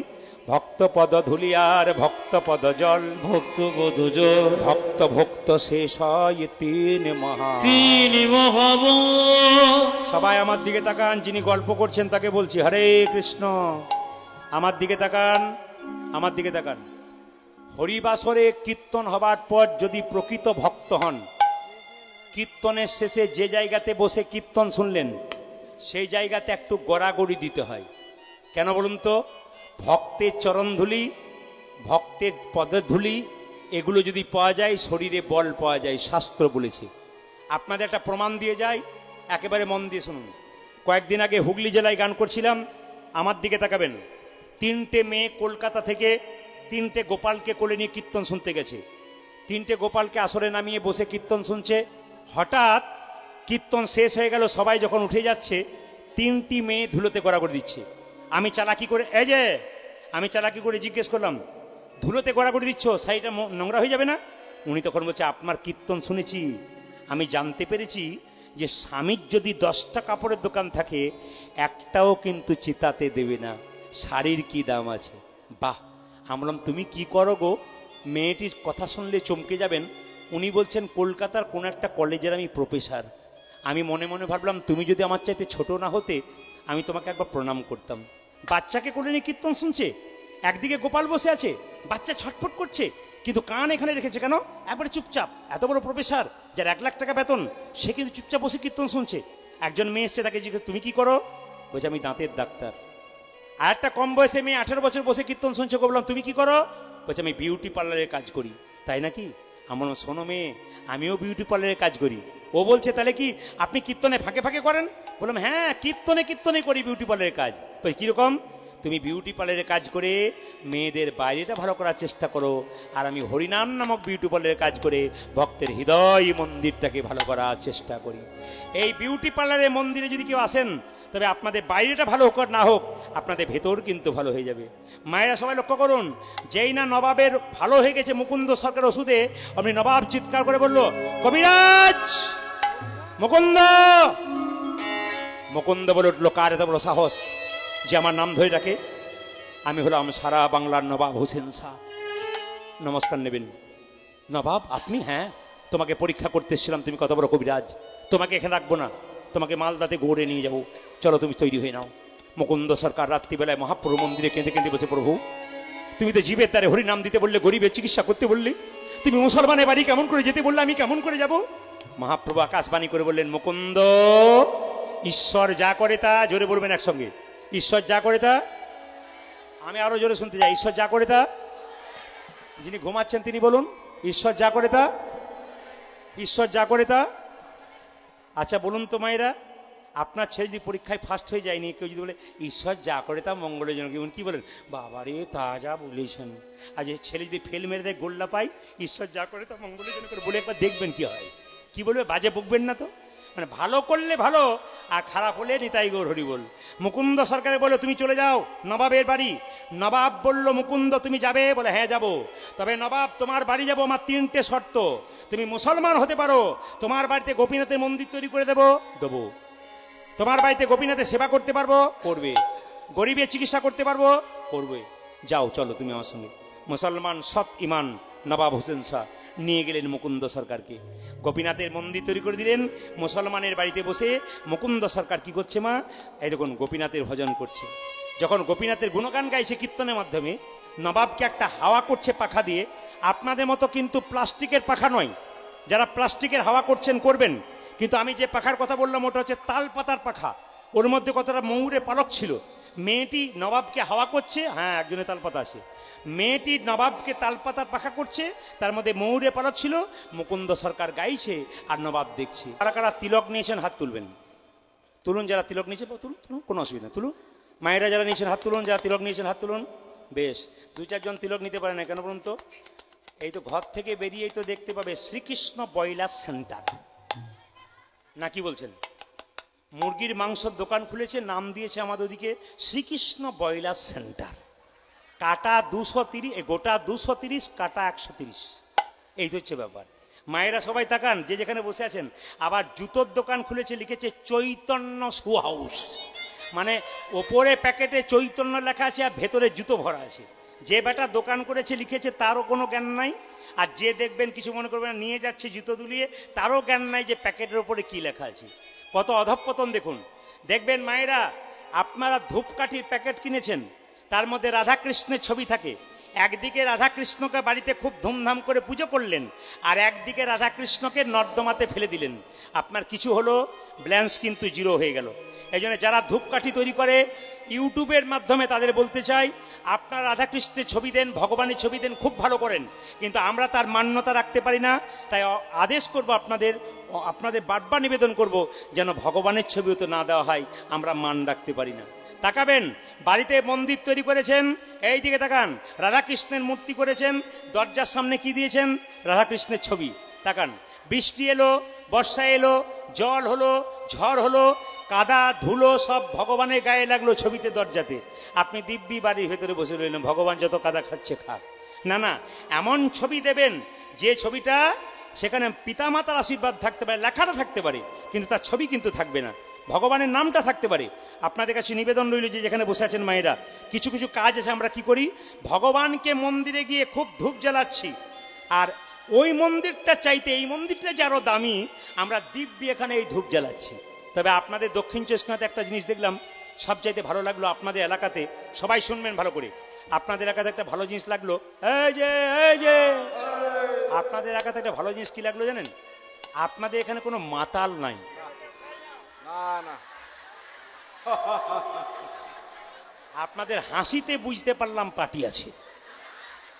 কারণ কালকে আমি যেখানে ছিলাম না, সেখানে যেই না বলেছি না, মায়েরা বলছে বাবা রে, সে তো লুটিয়ে পড়লো। তাকান আমার দিকে, যে যেখানে বসে আছেন, বলছে মাতাল আছে, তার প্রমাণ একটু বলে দিই আপনাদের। আপনারা মাতাল আছেন হরিনামের, আর আমি যখন এখানে ঢুকছিলাম না, গ্রামের নাম বলবো না, 2-1টা গ্রাম পেরিয়ে আমি যখন ঢুকছিলাম, তখন একজন আমার পোস্টার দেখে বলছে, আরে প্রদীপ বাবা, এখন যেই না বলেছে আমরা দুপুরবেলা তো তোমার চলছে, সারা দুপুর চলে, কোনো অসুবিধা নেই। এখন লক্ষ্য করুন মায়েরা, যেই না ধরেছে আমাকে, আজ তো আপনার হরিশপুরে কীর্তন, আমি শুনতে যাব। বললাম তুমি যেও না, আরো গন্ডগোল হবে। বলে কেন? উনি কিন্তু এসেছেন, নমস্কার আপনাকে, দাঁড়ান, ঠিক আছে, অসুবিধা নেই। ওনাকে দিয়েই বললাম, উনি ইশারা করছেন এখন আমাকে, বলে যান, কোনো অসুবিধা নেই। দেখেন আমাকে যেন সকালবেলায় ধরবেন না কিন্তু, নিতাই গৌর হরি বল। উনি কিন্তু চুপচাপ দাঁড়িয়ে আছে। আচ্ছা ঠিক আছে, কোনো অসুবিধা, আপনি দাঁড়ান, আপনাকে আমি দেখতে দেবো না কাউকে, আপনি চুপচাপ দাঁড়ান। উনি কিন্তু এসেছেন, মানে এরকম করেছে আর কি, ওনার নামটা করেছি বলে। আচ্ছা শুনুন, উনি কি বলছেন শুনুন। আমি যাই না এলাম, আমার গাড়িটা ধরেছি, বলছে প্রদীপবাবু আপনাকে কিন্তু একটা কবিতা বলতে হবে। আমার কবিতা বলার তো কীর্তনে, এখানে কেন? বলছে না কীর্তনে নয়, আমি মদ খাই, আমি কবিতা বলি। বললাম তুমি কবিতা বলো মানে? বলছে আমি কবিতা লিখেছি, শুনলে চমকে যাবেন। মানে কি কবিতা লিখেছেন? বলছে আমি এই কবিতা লিখেছি, কি আপেলে পোকা, দুধে জল, বিড়িতে শক্তি, আর মদে বল। বাবারে কি কবিতা, জোরে তো, কি সুন্দর বলছি দেখো না। না না কিছু মনে করবেন না, হরে কৃষ্ণ। আচ্ছা বলছি কি, আপেলে পোকা, দুধে জল, বিড়িতে শক্তি, মদে বল। তখন উনি বলছেন আমার আর বলার দরকার নাই বাবা, এখানে শেষ রাখ। ও তখন বলে আপনাকে এক লাইন বলতে হবে। আমি কবিও নই, কবিতা লিখতে জানি না, আমি বলতে পারবো না। না বললে ছাড়বই না। তুমি কি খাও? বলছে আমি জেডি খাই। তবে এক লাইন বলে যাই। বলে কি? খাবে জেডি, ফুলবে বডি, শ্মশান তোমার জন্য রেডি। আপনি আর খাবেন না, কম খাবেন কিন্তু। বলুন রাধা রানী কি, শ্যাম সুন্দর কি, মদন মোহন কি। এইবার তত্ত্বের মাধ্যমে বলি, বিনোদ ললাটে বিনোদ তিলক, তাকান, তিলক আপনারা নিয়েছেন। তিলক, এই যে তিলকটা দেখতে পাচ্ছেন, আমার দিকে তাকান যারা নিয়েছেন। এই তিলকটি হলো ভগবানের চরণ। এই তিলক ভগবানের চরণ। নাকের মধ্যে যে একটা তুলসী পাতার মতো রয়েছে, ওটা তুলসী পাতা। গোবিন্দের চরণ হলো তিলক। তুলসী পাতা চরণে দিতে হয়, তাই তুলসী পাতা। যার কপালে গোবিন্দের চরণ থাকে, তার আবার কোনো ভয় থাকে নাকি? তার গাড়ি বাড়ি টাকা পয়সা হোক আর না হোক, অন্তত শান্তি হয়ে যায়। মায়েরা তাকান, তিলকে দিতে গেলে 5টা আঙ্গুলে দিতে হয়। সবাই মন দিয়ে শুনবেন। এই আঙ্গুলে দেওয়া যায়, এই আঙ্গুলে দেওয়া যায়, এই আঙ্গুলে দেওয়া যায়, এই আঙ্গুলে দেওয়া যায়, এই আঙ্গুলে দেওয়া যায়। এই আঙ্গুলের নাম হলো বৃদ্ধাঙ্গুষ্ঠী, এই আঙ্গুলের নাম হলো তর্জনী, এই আঙ্গুলের নাম হলো মধ্যমা, এই আঙ্গুলের নাম হলো অনামিকা, এই আঙ্গুলের নাম হলো কনিষ্ঠা। শুনে নিন, যারা প্রকৃত ব্রাহ্মণ, পুজো পাঠ করে শাস্ত্র মেনে, সেই ব্রাহ্মণকে জিজ্ঞেস করবেন, বাবা মায়ের চরণের একটু সিঁদুর আমায় দাও। যিনি প্রকৃত ব্রাহ্মণ, এই আঙ্গুলে দেবেন না, এই আঙ্গুলে দেবেন না, প্রমাণ দেখে নেবেন, এই আঙ্গুলে দেবে। আপনি তিলক করছেন, কোনো বাচ্চা ছেলে বা কোনো মেয়ে বলল, বাবা একটু আমাকে ফোঁটা দাও, এই আঙ্গুলে নয়। ফোঁটা সব সময় সবাই শিখে যান, কিন্তু ফোঁটা সব সময় এই আঙ্গুলে। এই আঙ্গুলে কাকে তিলক দেবেন? বাড়িতে কেউ মারা গেল, বাড়ির কাছে কেউ মারা গেল, তার কপালে একটা তিলক দিতে হয়, তার চোখে 2টো তুলসী পাতা দিতে হয়, বুকে একটা গীতা দিতে হয়। কিন্তু জীবনে যে গীতা পড়ে নাই, তার বুকে গীতা দিয়ে কোনো লাভ নাই। জীবনে যে তুলসী গাছে জল দেয় নাই, তার তুলসী পাতা দিয়ে কোনো লাভ নাই। শুনে নিন মায়েরা, কথা বলে রাখি, তবে ছেলের বাবা মারা গেলে সবসময় তো চাই আমার বাবার বুকে গীতা দিই, তুলসী পাতা দিই, এটা ঠিক আছে, দেবেন, অবশ্যই দেবেন। বাবা মাকে ছেলে কোনোদিন চায় না যে অন্য জায়গায় যাক, সবসময় স্বর্গে যাক চাই, এই উদ্দেশ্যে আমরা দিই। কিন্তু তার আগে পড়বেন, তবে দেওয়াটা সার্থক হবে। আমার দিকে তাকাবেন, এই আঙ্গুলে মৃত ব্যক্তির কপালে তিলক দিতে হয়। এই আঙ্গুলে কাকে তিলক দেবেন? নিজে যখন তিলক নেবেন তখন এই আঙ্গুলে নেবেন। এই আঙ্গুলে কাকে দেবেন? অনামিকা, ভগবান বিষ্ণুর আঙ্গুল। যারা দীক্ষা নিয়েছেন তারা শুনে রাখুন, এই আঙ্গুল থেকে অন্তত গুরুমন্ত্র ভজন শুরু হয়। ভগবানের চরণে যখন তুলসী পত্র দেবেন, এই আঙ্গুলটা টাচ থাকতে হবে। ভগবানের চরণে ফুল দেবেন, এই আঙ্গুল টাচ থাকতে হবে। ভগবানের চরণে একটু প্রসাদ দেবেন, এই আঙ্গুল টাচ থাকতে হবে। ভগবানের চরণে একটু চন্দন দেবেন, আপনি এই আঙ্গুলে দেবেন। গুরুদেবের চরণে দেবেন, এই আঙ্গুলে দেবেন। এই আঙ্গুলে কাকে দেবেন? ভাইয়ের কপালে দিলাম ফোঁটা, জমের দুয়ারে পড়ল কাঁটা। আগামী 3রা নভেম্বর রবিবার ভাতৃদ্বিতীয় আসছে, আপনারা সবাই দেখতে পাবেন। জমের দুয়ারে দিলাম আগে কি ভাইয়ের কপালে দিলাম ফোঁটা, আর জমের দুয়ারে পড়ল কাঁটা। এটা প্রত্যেকটি ভাই বোনের উৎসব ভাতৃদ্বিতীয়া।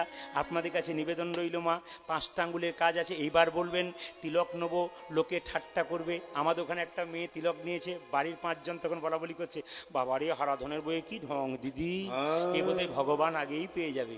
সব চাইতে লজ্জার ব্যাপার, অন্য জাতির লোক যদি হরিনাম করে, তবে অন্য জাতির লোক যদি ধর্ম করে, তারা বলে এই তোর পাশে আছি, কেউ কিছু বললে বলবি, দেখে নেবো, করে যা তুই ধর্ম। আর আমাদের যদি কেউ ধর্ম করে, অন্য জাতির লোককে বলতে পারে, নিজেরাই বলে বলে করি, বাবারে কি তিলক নিয়েছে গো, মালা নিয়েছে গো, ভগবান পেয়ে যাবে। সব চাইতে শয়তান হলাম আমরা, আমাদের জন্যে ধর্মটা চলে যাচ্ছে। তবে বলে রাখি, যারা হরিনাম করে কীর্তন করে তারা শুনে রাখুন, হাতি চলে বাজার, কুত্তা ভুকে হাজার। হাতি রাস্তা দিয়ে যাবে, কুকুর ঘেউ ঘেউ করবে, হাতি তার কথা কোনো দিন শুনবে না। আপনারা তো হাতির মতো হরিনাম করবেন, কুকুর ঘেউ ঘেউ করুক, আপনি শুনবেন না। তবু যদি কেউ আমাদের বীরভূমে যান, ময়নাডালের মহাপ্রভু মন্দির বলে একটা মন্দির আছে আমাদের, ওখানে প্রসাদ হয় প্রত্যেক দিন, অন্নপ্রসাদ। শেষে পাতাতে পরমান্ন দেওয়া হয়। যখন আপনি যাবেন আমাদের এলাকায় দেখে নেবেন প্রমাণ। অন্ন যখন পাবেন, সবজি যখন পাবেন মন্দিরে মহাপ্রভুর, ওখানে মহাপ্রভু এসেছিলেন স্বয়ং, তো ওইখানে প্রসাদ যখন পাবেন তখন দেখবেন কোথাও কোনো কুকুর নাই, কিন্তু যখনই পরমান্নটা দেওয়া হবে তখন কুকুর ছুটে আসে, আপনার প্রসাদটাকে তুলে নিয়ে চলে যাবে। ওই জন্য সবাই ভক্তরা বলে প্রসাদ দেওয়ার সময় পরমান্ন, কুকুর আসছে কুকুর আসছে তাড়াতাড়ি পান। সব ভক্তরা একটু পেয়ে একটু রেখে দেয় কুকুরগুলোকে দেওয়ার জন্যে। একটা কুকুর পর্যন্ত বুঝতে পারলো ভগবানের প্রসাদের কি আস্বাদন, আমরা মানুষ হয়ে বুঝতে পারলাম না। এর চাইতে লজ্জার হয় কি কারণ? এই জন্য আপনাদের কাছে নিবেদন রইল, এই লজ্জাটা ঘোচান, হিন্দু সমাজের লজ্জা ঘোচান। আমি আপনাদের বলতে চাই, হিন্দু সমাজের কতগুলো দুষ্ট জিনিস আছে, সেগুলোকে আমি তুলে ধরবো। কেউ যদি কারো যদি বাবা মারা যায়, তাহলে কি বলে, শ্মশান যেতে পারি, এক পেটি দিবি তবে যাব, নইলে তোর যাব না। মুসলিমদের কেউ যদি মারা যায়, খ্রিস্টানদের কেউ যদি মারা যায়, সাদা কাপড় পরে মাথা নিচু হয়ে চুপচাপ নত হয়ে যায়। কিন্তু সবচাইতে লজ্জার ব্যাপার, অন্য জাতির লোকেরা ছি ছি করে, আমাদের কেউ মারা গেলে মাতলামি করতে করতে বাড়ি আসে। ধিক্ষার দেওয়া দরকার। আমার বাবা মরেছে, আমার বাবা মরার সময় তুমি আমার কাছ থেকে পেটি পেটি মদ খাবে, তোমার বাবা মরবে তখন আমি পেটি পেটি মদ খাবো। মদের খেলা চলছে। দুর্গা পুজো হলো বহু জায়গাতে, আপনাদের জন্য বলি নাই, বহু জায়গায় দুর্গা পুজো হলো। সবচাইতে লজ্জার ব্যাপার, থিম হচ্ছে, আমরা এখন পুজো দেখতে যাই না, আমরা থিম দেখতে যাই। আমরা পুজো দেখতে যাই না, লাইটের রোশনাই দেখতে যাই। আমরা পুজো দেখতে যাই না, আমরা অনেক লজ্জাকর ঘটনা দেখতে পাই। শুনে নিন আপনারা, এবছর কীর্তন করে মেদিনীপুর থেকে যাচ্ছিলাম একটা শহরের পাশ দিয়ে, দেখতে পেলাম দুর্গা ঠাকুর দেখছে, 2:30 বাজছে, তখন সবাই হুল্লোড় করছে, কিন্তু প্যান্ডেলের পাশে 3-4টা 21 বছরের মেয়ে আর 3-4টা 22-25 বছরের ছেলে, এ ওর পিঠে চাপড়াচ্ছে, এ ওর গালে টানছে, ওর পিঠ ধরে জমা ধরে টেনে দিচ্ছে। লজ্জা লাগছে হিন্দু সমাজের, লজ্জা লাগা উচিত বেহায়া বাবাগুলোর, যে বাবাগুলো নিজেদের মেয়ে ছেলের কোনো জ্ঞান রাখে না, রাত্রিবেলায় তাদেরকে বাইরেতে রেখে দেয়। আমি এই সমস্ত মেয়েরা সমাজকে নষ্ট করে দিচ্ছে। আমি আপনাদের সবাইকে বলবো, মেয়েদেরকে ভালো করে মানুষ করুন। যে কোনো পুজো অনুষ্ঠানে আপনার ছেলে মেয়েকে ভালো পোশাক দিন। এমন পোশাক দেবেন না, কাটা ফাটা পোশাক দেবেন না। হাসি নয়, পরে বুঝবেন, ওই ফাটা পোশাকে আপনার কপাল ফাটিয়ে দেবে। কি বলুন তো, এই দিয়ে তাকাবেন, ফাটা পোশাকে আপনার কপাল ফাটাবে। একটা ছোট্ট মেয়ে তার বাবার সঙ্গে বাজারে যাচ্ছে, কত বয়স, 5 বছর। বাপি বাপি কি এইটুকু কাপড় নেবো, এইটুকু কাপড় নেবো, এইটুকু কাপড়, এইটুকু কাপড়। বাচ্চা মেয়ে, বাবা কিনে দিল, বলে বাহ এইটুকু কাপড়, কোনো অসুবিধা নেই। বাবা কিনে দিল 5 বছরে, 6 বছরে, 7 বছরে, 10 বছরে। বাবাকে আর ডাকলো না, নিজেই গেল বাজারে কিনতে। তখন বাবাকে আর ডাকবে না, নিজেই কিনে আনবে কাটা কাটা খারাপ খারাপ পোশাক। সেই পোশাক পরে যখন রাস্তা দিয়ে পেরিয়ে যাবে, পুরুষের লোভী চোখ তাকে কিডন্যাপ করবে। আপনি প্রশাসনকে দায়ী দেবেন, আপনি সরকারকে দায়ী দেবেন। আপনি দায়ী দেবার আগে একটা কথা বলবো, মেয়ে যখন কিডন্যাপ হয়ে বাড়ি ফিরবে, মেয়ের গালে একটা চড় মারবেন। কেন, তুই কোথায় গিয়েছিলি? মেয়ের গালে চটটা মারবার আগে আপনার গালে চটটা মারবেন। আপনি আপনার মেয়েকে তৈরি করে পাঠিয়ে দিয়েছেন। এই ঘৃণার জায়গাটা যেন আমাদের সমাজে না থাকে। বারবার আবেদন করে গেলাম, এত নিচে নেমে গেছি আমরা। এত নিচু মন আমাদের হয়ে গেছে, এত নোংরামি শুরু করে দিয়েছি আমরা পূজা পাঠগুলোতে। বিসর্জন নাকি মদ খাওয়া হয় না, যে ছেলে বিসর্জনের সময় মদ খেয়ে বিসর্জন করবে, আপনাদের প্রত্যেকটি মাকে বলবো তাদের সঙ্গ ধরবেন না। কেন? আপনার ছোট্ট বাচ্চাটা আপনার সঙ্গে দেখছে, আমার বাবা নাচতে মদ খেয়ে খেয়ে নাচতে নাচতে যাচ্ছে, আপনার বাচ্চা আপনার বাবা ছেলের বাবাকে দেখে বাচ্চা নষ্ট হয়ে যাবে। আপনারা কেউ যাবেন না, যারা মদ খাবে তারা যাক, আপনাদের যাবার কোনো দরকার হবে না। বিশেষ করে আপনাদের বারবার বলবো, পূজা পাঠ অনুষ্ঠানগুলো মদ খাওয়ার জন্য নয়, পবিত্রতা রক্ষা করার জন্য। এই জন্য আপনাদের কাছে বারবার নিবেদন রইল, যতটা পারবেন আপনারা সমাজকে সুন্দর করার চেষ্টা করুন। এই জন্যে বলে রাখি মায়েরা, দেখি তো আপনারা কেমন কীর্তন শুনছেন, একসঙ্গে বলবেন। নবাবকে একটা ছেলে পাখা করছিল, একটা মেয়ে পাখা করছিল? জোরে বলুন। একটা ছেলে পাখা করছিল না মেয়ে পাখা করছিল? জোরে বলুন। যে বোঝে নাই সেজন্য বোঝে। কে বলুন? মেয়ে। মেয়ে, আচ্ছা। তালপাতার পাখা না প্লাস্টিকের পাখা? জোরে বলুন। ওতে কোকিলের পালক ছিল না কাকের পালক ছিল? একটু জোরে বলুন। মুকুন্দ সরকার জীবনে মিথ্যা কথা বলে না, আজ একটা বলছে। নবাব বললো তুমি অজ্ঞান হয়ে গেলে কেন? মুকুন্দ বলে উঠলো, নবাব আমি হিন্দু, তুমি মুসলমান, কৃষ্ণ অনুরাগের কথা তুমি কেমন করে জানবে? তোমার ওই মৌরির পালকের দিকে তাকিয়ে আমি অজ্ঞান হয়ে গেছিলাম। তবে শোনো নবাব, জীবনে কাউকে মিথ্যা কথা বলি না, আজ একটা বলবো। নবাব আমি সারা বাংলা চিকিৎসা করে আমার মৃগীর ব্যারাম আছে। চুপ করো। তোমার হয়তো জানা দরকার আছে, এই রাজ্যে একটা নিয়ম আছে, এখানে কি একটা মিথ্যে কথা বলে তার জিভটাকে মিটেনে ছেড়ে নি। তবে তুমি যে তোমার পেটের রোগ ভালো করেছে, আমি তোমার কিছু করলাম না। তোমার যদি মৃগী রোগ থাকবে, তুমি যখন অজ্ঞান হয়ে গেছিলে কৃষ্ণ বলে কাঁদছিলে কেন? তোমার যদি মৃগী রোগ হয়েছিল, তুমি যখন কাঁদছিলে তোমার চোখ থেকে জল পড়ছিল কেন? মুকুন্দ বলে উঠল, নবাব আমার অপরাধ হয়ে গেছে। অপরাধ তোমার হয়নি, অপরাধ আমার হয়েছে। তোমার মতো কৃষ্ণ ভক্ত আমি গোলাম মনে করেছিলাম। এই জগতে যারা কৃষ্ণ ভক্ত হয় কারো গোলাম হয় না, একমাত্র ভগবানের দাস হয়। ভক্তমণ্ডলী, ভক্তিমতী মায়েরা, এইদিকে এইদিকে এইদিকে, যারা এতক্ষণ ধরে এখানে বসে আসন নিয়েছেন, বাচ্চার দিকে নজর রাখবেন, নিজেকে এইদিকে রাখবেন। স্বামী স্ত্রীর সম্পর্ক হলো, আস্তে আস্তে, স্বামী স্ত্রীর সম্পর্ক হলো চোখ এবং হাতের মতো। হীরার মতো মূল্যবান কথাগুলো নিয়ে যাবেন আপনারা।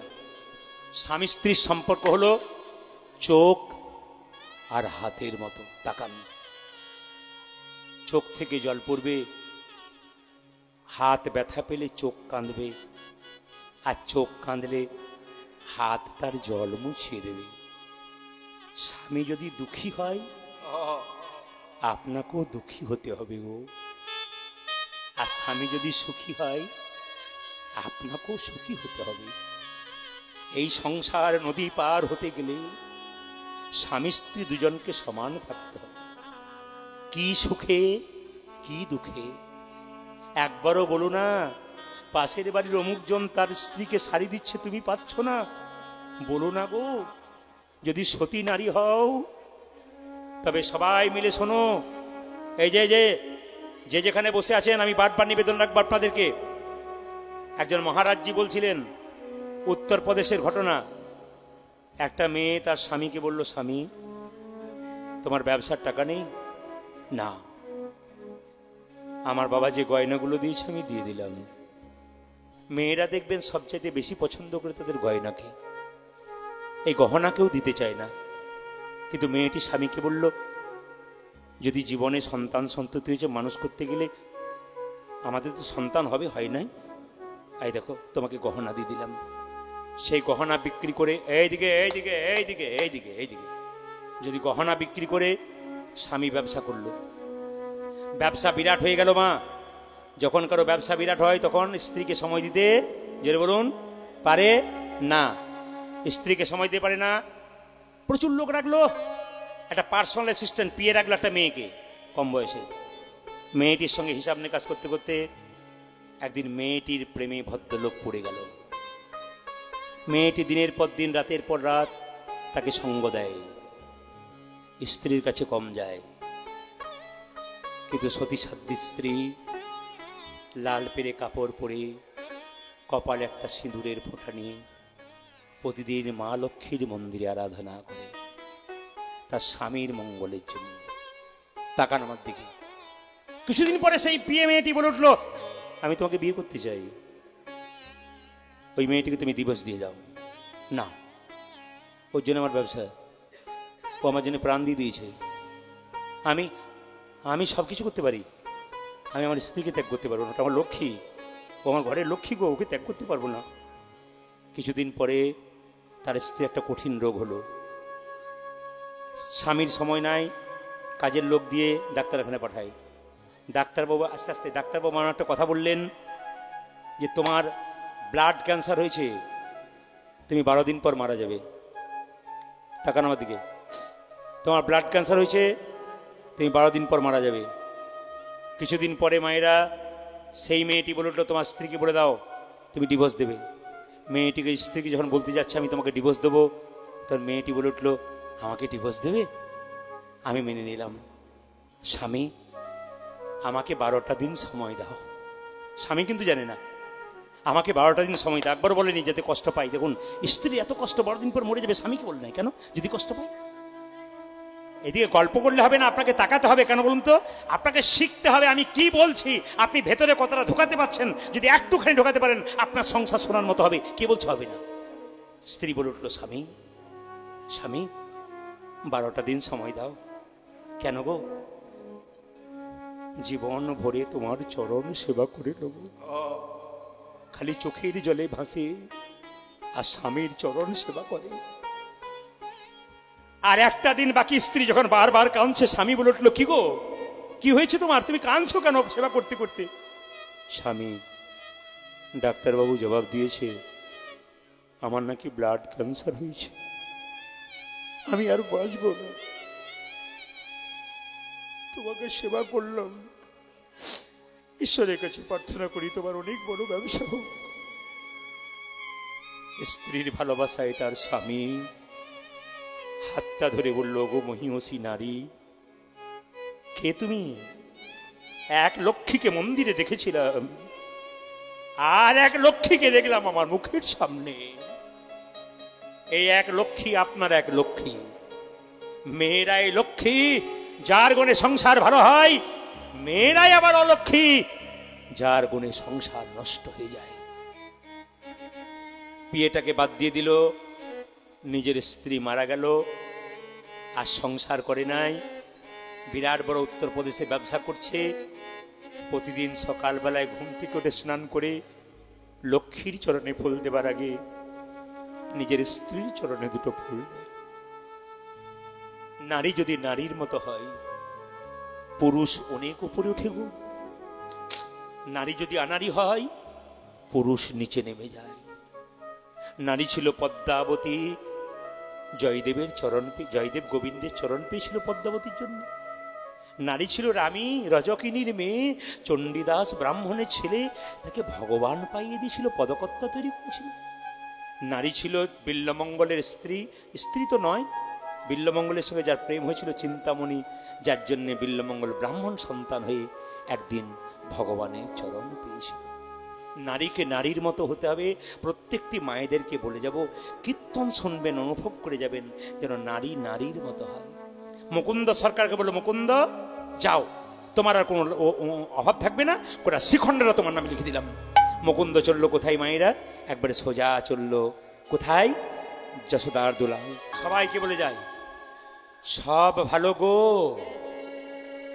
অহংকার ভালো নয়। আমি যখন কীর্তন শুরু করলাম, তখন শুরুর সময় কীর্তনে তো লোক কম, কিন্তু আমি যখন ইউটিউবে গেলাম, মানুষ শোনার পর প্রত্যেকটা জেলায় জেলায় আপনারা কি লোক দেখাচ্ছেন। আসাম, কোচবিহার, জলপাইগুড়ি চলে যান, 25 থেকে 30 খানা বাস আসে কীর্তন শুনতে। যাত্রাতে লোক হয় না, 25 থেকে 30 হাজার মানুষ গিজ গিজ করে আসাম কোচবিহারে। পুলিশ প্রশাসন দিয়ে রাখতে হয়, নইলে লোক জমানো ধরা যায় না। সেই আসরগুলোতে আমি যাই, আপনারা সবাই লক্ষ্য করুন, যেখানে বসে আছেন, এই যে 3 ঘন্টা ধরে আপনারা যে পরিশ্রমটা দেখছেন, এটা শুধু আপনাদের এখানে নয়, আমি যতক্ষণ আসরে থাকব আপনাদের হয়ে চেষ্টা করব এরকম পরিশ্রম দিয়ে আপনাদের কিছু দেবার। শুধু বলতে চাই, আপনাদের কাছে মিনতি রইল, গাড়ি হোক, বাড়ি হোক, টাকা হোক না হোক, ভেতরে যেন অহংকার না হয়। কিসের অহংকার করছেন আপনি? আপনি কি জন্ম পেয়েছেন? আপনার মা দিয়েছে আপনাকে, আপনি পান নাই। আপনি কি নামটা কি আপনি রেখেছেন? আপনার বাবা মা রেখেছে। আপনি কি পড়াশোনা করেছেন? আপনার মাস্টারমশাই পড়িয়েছে, তবে আপনি পড়েছেন। আপনি কি চাকরি পেয়েছেন? একজন দিয়েছে। আপনি কি শ্মশানে নিজে যেতে পারবেন? নিয়ে যাবে অন্যজন। সব যদি অন্যের হয় তবে তোমার কি? তাকাবেন আমার দিকে। এত এত খাচ্ছেন বাড়িতে, বলুন তো শেষের দিনে কি খাবেন? 1 চামচ জল, তাও ভেতরে ঢুকলে আবার বেরিয়ে চলে আসতে পারে। শেষের দিনে আপনার বস্ত্র কি? এত রঙিন রঙিন কাপড় আপনারা পরছেন, অবশ্যই পরবেন। শেষের দিনে বস্ত্র একটা সাদা কাপড়। শেষের দিনে দেখাটা কেমন হবে? আস্তে আবছা আবছা দেখা হবে। আমি তার প্রমাণ দেখলাম মায়েরা, নিজের প্রমাণ। গত কার্তিক মাসে আমি হাওড়াতে গান করছিলাম। আমার মা অসুস্থ হয়ে গেল, স্ট্রোক হয়ে গেল। এক ডাক্তারবাবু বাড়িতে গান করছিলাম, খুব ভিআইপি ডাক্তার হাওড়ার। উনি আমাকে লক্ষ্মী পুজো উপলক্ষে কীর্তন করাচ্ছিলেন। সেদিন আমার মা পড়ে গেল। এখান থেকে হ্যালো করলাম, মাকে ভর্তি করা হলো নার্সিংহোমে। পরের দিন সকালে সব কীর্তন জবাব দিয়ে আমি গেলাম।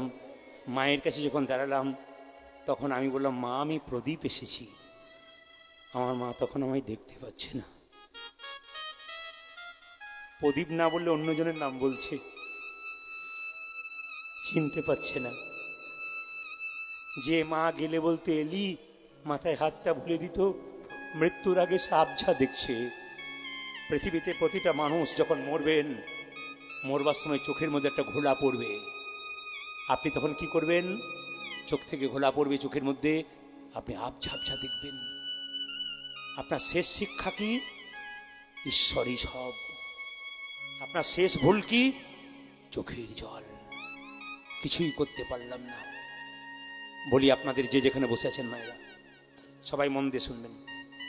শেষ দশা যদি আমাদেরই হয়, শেষ জায়গা কোথায়? যতই দামি ছপ্পর খাট কেনেন, শেষ জায়গা শ্মশানের চিতা। তাকান আমার দিকে।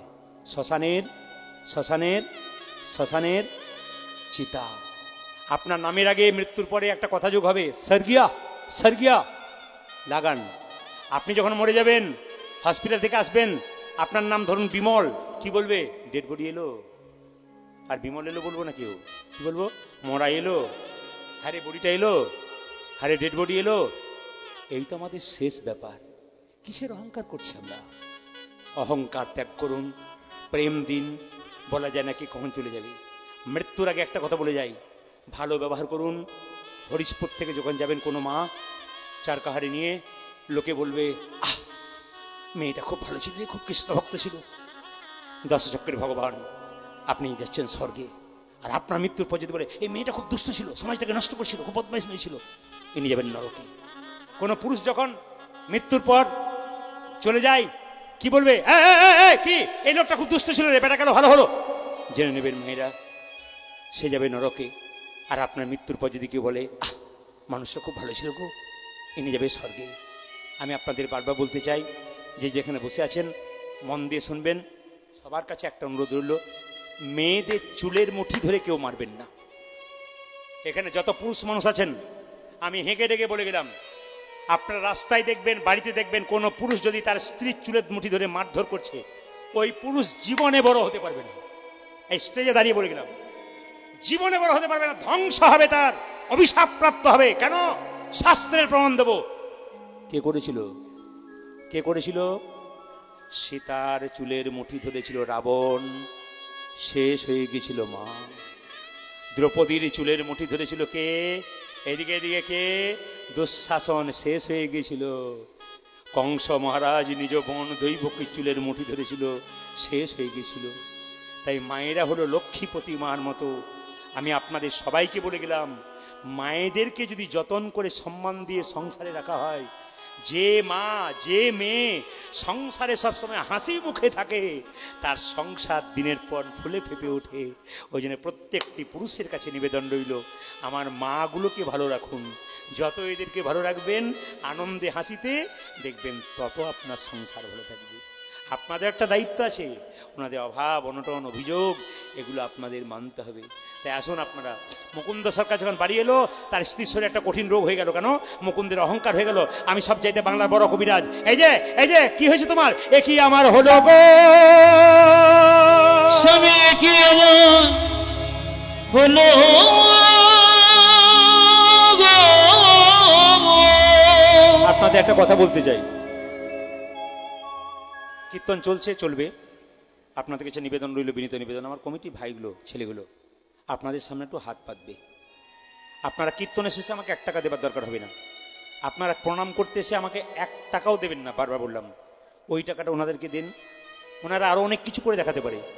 এই হরিশপুরের ছেলেগুলোকে যেভাবে দেখলাম, এত সুন্দর মাস্টারমশাইয়ের বাচনভঙ্গি, এত সুন্দর বলছেন সারাদিন ধরে, মুখ ধরছে না, একই রকম তিনি বলে যাচ্ছেন, সুন্দর সুন্দর সাবলীল ভাষায় বলছেন, এত সুন্দর গলার ভলিউম, সুন্দর সুন্দর দারুণ, এত সুন্দর তিনি দিয়েছেন। আমি ধন্যবাদ জানাই। আর আমি ধন্যবাদ জানাই যার বাড়িতে আমি সেবা করলাম, দারুণ সেবা করেছে। যার বাড়িতে আমি বাসা নিয়েছি, দারুণ করেছে। কমিটি অন্যান্য ছেলেরা যারা আছে, খুব ভক্ত মানুষ, খুব ভালো ছেলে। আপনারা, আপনাদের কাছে যাবে ওনারা, আপনারা যেমন পারবেন যথোপযুক্ত আমাদের হাতে তুলে দিন, আর এই কীর্তনটা শুনতে থাকুন। কিন্তু হ্যাঁ, আপনারা পয়সা বের করে রাখুন, টাকা বের করে রাখুন, কিন্তু দিয়ে দিন চুপচাপ, কিন্তু কান এখানে রাখবেন। স্বামী, সবাই রাধা রানী কি, জোরে বল, রাধা রানী কি, শ্যাম সুন্দর কি, মদন মোহন কি।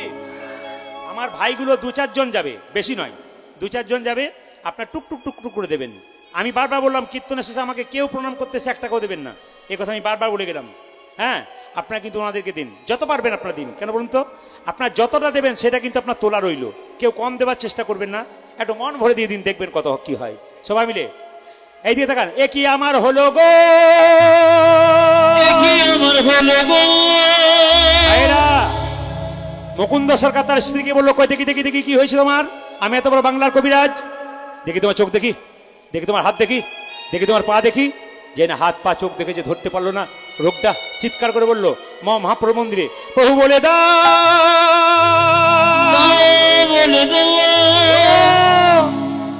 আমি সারা বাংলার চিকিৎসক, আমার স্ত্রী রোগ ধরতে পারলাম না কেন? মুকুন্দ সরকার সঙ্গে সঙ্গে বলল, আমি যা ভেবেছিলাম তাই হয়েছে। মহাপ্রভু বলছে, মুকুন্দ, সারা বাংলা চিকিৎসা করে তোমার ভেতরে অহংকার হয়ে গেছে। মুকুন্দ সরকার কেঁদে কেঁদে বলল, আমি ক্ষুদ্র জীব, কখন আমার অহংকার হয় আমি জানি না, তুমি আমাকে ভালো করে দাও, আমার স্ত্রীকে ভালো করে দাও। মহাপ্রভু চিবানো পান তার স্ত্রীকে দিলেন, আর তার স্ত্রী গর্ভ থেকে একটি সন্তান হলো, সেই সন্তানের নাম হলো ভক্ত রঘুনন্দন। সবাইকে বলবো, আপনারা এই সময়টাতে ভক্ত রঘুনন্দন জন্ম হবে। যারা বসে আছেন, যারা দাঁড়িয়ে আছেন, যদি রুমাল বা তোয়ালে থাকে, রুমাল বা তোয়ালে থাকে, মায়েদের তো মাথার কাপড় আছে, আপনার মাথার কাপড়টা নিন। একটা সন্তানের জন্ম হচ্ছে রঘুনন্দনে, এখনই প্রসাদ পাবেন আপনারা। সবাই করে জোরে বসুন। দাদা ভাইদের কাছে যদি কোনোদিন রুমাল বা তোয়ালে আজকে থাকে, আপনার মাথায় অবশ্যই নিন, একটু নিন আপনারা সবাই এই সময়টাতে। থাকলে নেবেন, না থাকলে মাথায় একবার হাত দিয়ে দেবেন, প্রণাম করে দাঁড়াবেন, কোনো অসুবিধা নেই। একবার মাথায় হাত দিয়ে দিন, ব্যাস প্রার্থনা করবেন সবাই, রঘুনন্দন মতো সন্তান যেন আপনাদের বাড়িতে হয়। সবাই মিলে দর্শন করুন। জন্ম নিচ্ছে কে? রঘুনন্দন। কোন দিন? মায়েরা বলুন, কি পূজার দিনে জন্ম নিচ্ছে? লক্ষ্মী পুজো না সরস্বতী পুজো? জোরে বলুন, একটু জোরে বলুন। বাহ বাহ। হেন কালে জন্মিল শ্রী রঘুনন্দন, হেন কালে জন্মিল শ্রী রঘুনন্দন, হেন কালে, আহা হেন কালে জন্মিল শ্রী রঘুনন্দন। তুলসী জল দেওয়ার আরো অনেক মন্ত্র আছে, কিন্তু এই সহজ মন্ত্রটা আপনারা বলতে পারেন। একবার সবাই মিলে হাত তুলে বলে দিন তো আমার সঙ্গে, একসঙ্গে। নম নম তুলসী কৃষ্ণ প্রেয়সী, রাধা কৃষ্ণের চরণ পাবো এই অভিলাষী। নম নম তুলসী কৃষ্ণ প্রেয়সী, রাধা কৃষ্ণের চরণ পাবো এই অভিলাষী। নম নম তুলসী কৃষ্ণ প্রেয়সী, রাধা কৃষ্ণের চরণ পাবো এই অভিলাষী। নম নম তুলসী কৃষ্ণ প্রিয়সী, রাধা কৃষ্ণের চরণ পাবো এই অভিলাষী। যে তোমার নাম লই মনোবাঞ্ছা পূর্ণ হয়, যে তোমার নামে লয়ে মন বাঞ্ছা পূর্ণ হয়, যে তোমার নাম লই মনোবাঞ্ছা পূর্ণ হয়, যে তোমার নামে লই মনোবাঞ্ছা পূর্ণ হয়। কৃপা করে কর মোরে বৃন্দাবনবাসী। ওগো যে তোমার নামে লয়ে মন বাঞ্ছা পূর্ণ হয়, কৃপা করে করো মোরে বৃন্দাবনবাসী।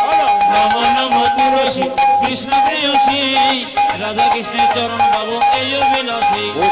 নম নম তুলসী কৃষ্ণ প্রিয়সী, রাধা কৃষ্ণ চরণ পবনে সবাই হাত তুলুন। আচ্ছা বলুন তো মায়েরা, দেখি তো আপনারা কতগুলো মা এসছেন, ছেলের নাম কৃষ্ণ বিষ্ণু নারায়ণ রেখেছেন, কে কে আছেন হাত তুলুন। কার ছেলের নাম কৃষ্ণ বিষ্ণু নারায়ণ আছে? বাবারে, আমার পাড়াতে 5টা ছেলে আছে। আমার পাড়াতে, হ্যাঁ খুব ভালো নাম। আমার পাড়াতে 5টা ছেলে আছে, একটা বাবার, সে আবার নাম রেখেছে ঝন্টু, মন্টু, নন্টু, আর 4 আর 5 নম্বরের নাম রেখেছে নাট আর বল্টু। আমি বললাম বাবারে দাদা কিছু মনে করবেন না, ঝন্টু মন্টু নন্টু কিচ্ছু করবে না, ওই নাট বল্টু যখন বড় হবে টাইট দেবে তখন বুঝবেন কেমন পাওয়ার আছে। এর নাম রাখবেন কি কৃষ্ণ বিষ্ণু নারায়ণ। কেন বলুন তো? অজামিল ছিল চোর চরিত্রহীন মাতাল, ছেলের নাম কি রেখেছিল? স্ত্রী কি রেখেছিল? নারায়ণ। একদিন কোথায় জায়গা ছিল? বৈকুণ্ঠ ধাম। ছেলের নাম কৃষ্ণ যদি হয়, 8 বার কৃষ্ণকে ভালোভাবে ডাকবেন, 2 বার গাল দেবেন, কিন্তু কৃষ্ণকে তা 8 বার ভালোভাবে ডাকবেন, এই জন্য আপনার কৃষ্ণ নাম করা হবে। সবাই লক্ষ্য করুন, যিনি মুকুন্দ সরকারের ছোট্ট ছেলে তার নাম কি হলো? রঘুনন্দন। রঘুনন্দন বড় হলো, তিনি গাইতে শুরু করলেন। হাত তুলুন সবাই মিলে একসঙ্গে, সবাই মিলে দেখবো, সবাই একসঙ্গে একসঙ্গে সবাই, বাহ, হাত তুলুন একসঙ্গে। আজকে আমার ক্যামেরা দেখাতে চাই, আপনার 3 ঘন্টা অটুট বসে আছেন, আপনার কি সুন্দর তালি দিচ্ছেন, সুন্দর তালি আপনাদের। পথ চলিতে আর বলিতে, এই বল, পথ চলিতে আরে বলিতে, পথ চলিতে আর বলিতে, তালি তালি। পথ চলিতে আজি বলিতে। সব চাইতে ভালো লাগছে আপনার তাকিয়ে দেখুন, পেছনে 2টো বাচ্চা মেয়ের দিকে তাকান। দাদা বাবা কি সুন্দর, ওরা কিন্তু গান গাইলে উঠে যাচ্ছে, ওর মা শেখাচ্ছে না, কিন্তু পূর্বজনের স্বীকৃতি। এখানে কতগুলো বাচ্চা বাবা মায়ের কোলে বসে আছে, দিব্যি বসে বসে তালি দিচ্ছে। তার মানে কি? এরা শিখিয়ে দিচ্ছে আমি তোমার বাচ্চা হতে পারি, আমার জ্ঞান আছে, আমি তালি দিই, তোমার কেন জ্ঞান নাই।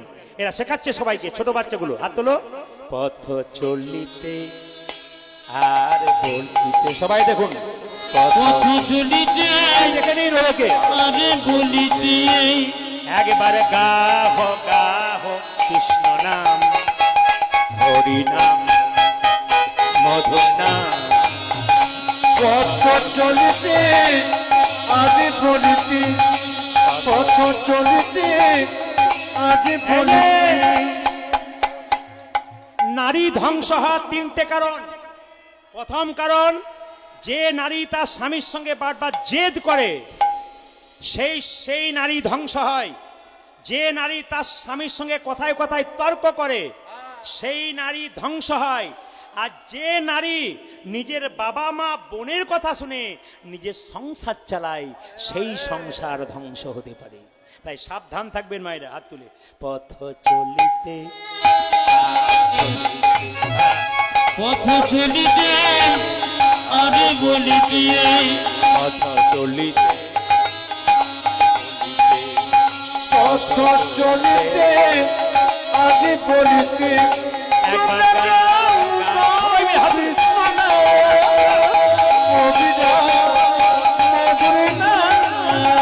পথ চলিতে আরে বলিতে, পথ চলিতে আরে বলিতে। আপনাদের বলবো, আপনাদের যারা ছোট ছোট বাচ্চা নিয়ে এসছেন বাচ্চাগুলোকে ওঠান, ছোট বাচ্চাকে ওঠান। ওই দেখুন বাচ্চা মেয়েটা উঠেছিল, বাচ্চাগুলোকে ওঠান, সব বাচ্চাকে ওঠান, সব বাচ্চাকে ওঠান, হাত তুলিয়ে ওঠান। আজকে আমি দেখাতে চাই, বাচ্চাগুলোকে কৃষ্ণ ভক্ত করতে চাই। সব মায়েরা ওঠান বাচ্চাগুলোকে, বাচ্চাগুলোকে। বাবা সবাই বাচ্চারা হাত তোল, হাত তোল। পথ চলিতে আর বলিতে, বাবা পথ চলিতে আরে বলিতে, পথ চলিতে আরে হাত তুলে। পথ চলিতে আজি বলিতে। একবার গাহ গাহ কৃষ্ণ হরি মধুর নাম। পথ চলিতে আরে বলিতে, কৃষ্ণ হাত তুলে। হরি নাম মধুর নাম। শানে মুখে আঁধার রাত, তুমি যে গো পথ যাত্রী। শানে মুখে আঁধার, সবাই মায়েরা সবাই। তুমি যে গো পথ যাত্রী, শানে মুখে আঁধার রাত্রি, তুমি যে গো পথ যাত্রী। স্ত্রী বাচ্চা সব বাচ্চা হাত তুলে যাত্রী তুমি যে তুমি যে পথ যাত্রী একবার গাবো গাবো কৃষ্ণ নাম, হরি নাম, বলো না পথ চলিতে আরে বলিতে, পথ চলিতে আরে বলিতে, তুমি গাও গাও কৃষ্ণ নাম, হরি নাম, মধু নাম। পথ চলিতে আদি বলিতে, পথ চলিতে আদি বলিতে, পথ চলিতে আদি বলিতে। যত ছোট্ট রঘুনন্দন প্রসাদ দিচ্ছে, গোপীনাথের পুজো করছে, বাবা কি করলো? ওই ছেলেটার বাবাকে চিকিৎসা করতে গেল, আর ছোট্ট রঘুনন্দন গোপীনাথের পুজো করছে। সবাই তাকান, সবাই তাকান, সবাই তাকান মায়েরা এদিকে। ও গো গোপীনাথ ঘনশ্যাম, ঘনশ্যাম সবাই মাথায় কাপড় নেবেন এই সময়। ও গো গোপীনাথ ঘনশ্যাম, গোপীনাথ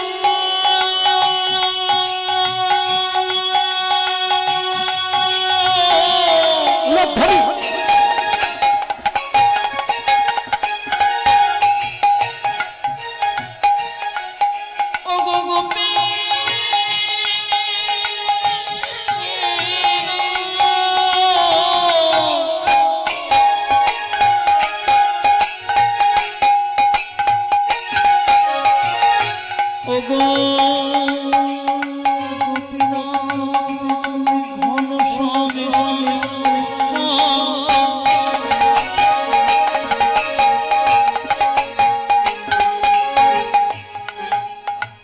গোপীনাথ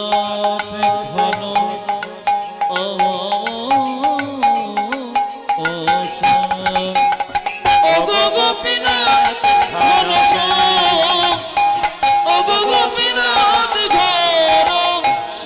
এবার আপনারা বলুন, যে ছেলেটা ঢুকলো রঘুনন্দন তার কত বয়স? জোরে বলুন। 5 বছর। আপনাদের বয়স কত? আমার বয়স কত? আমার তো 50।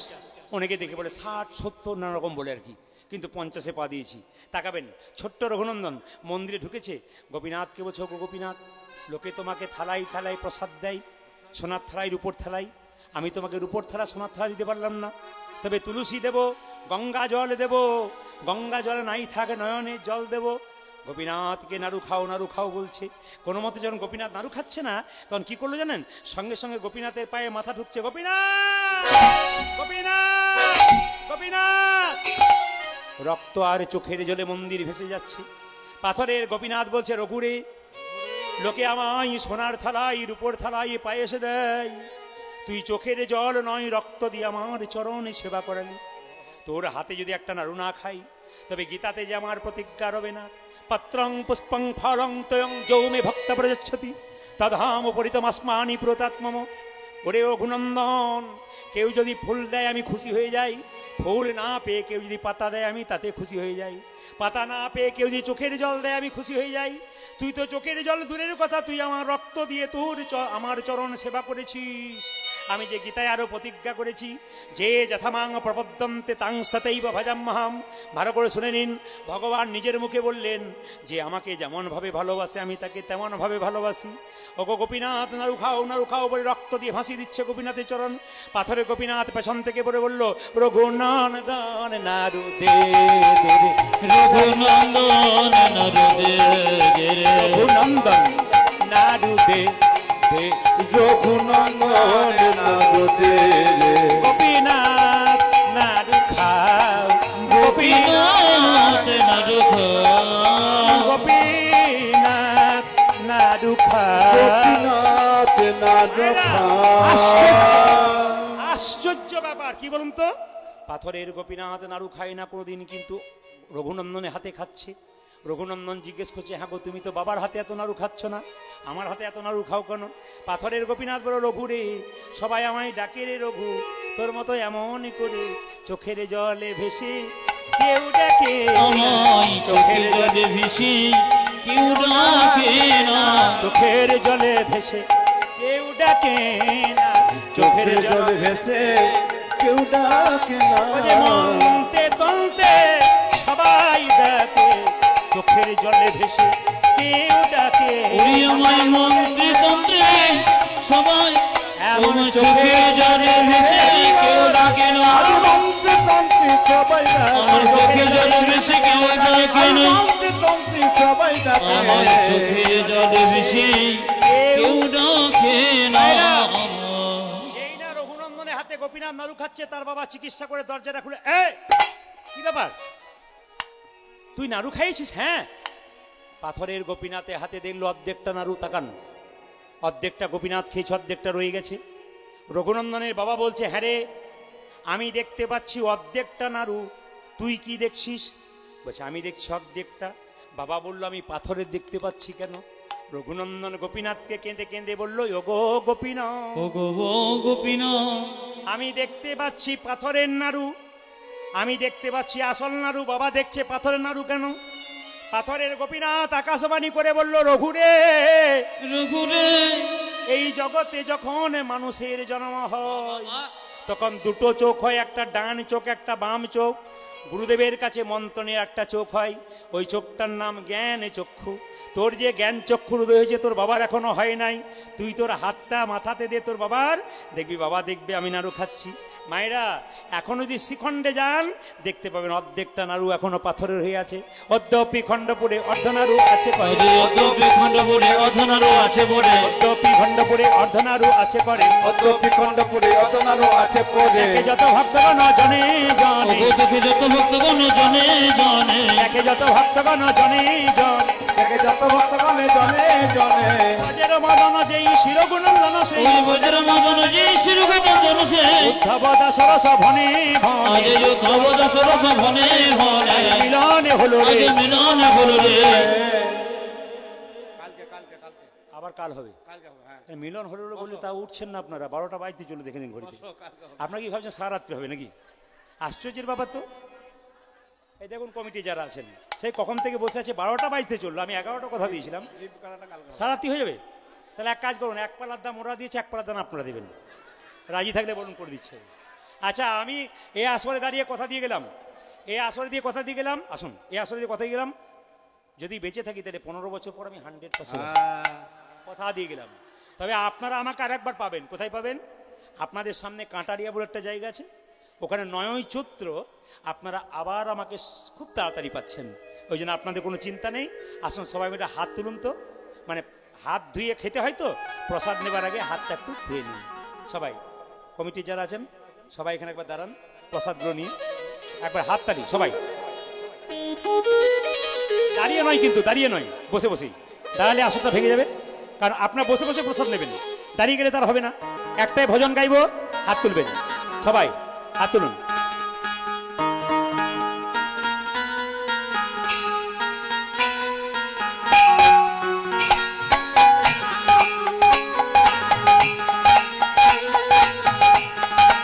সবাই হাত তুলে হাত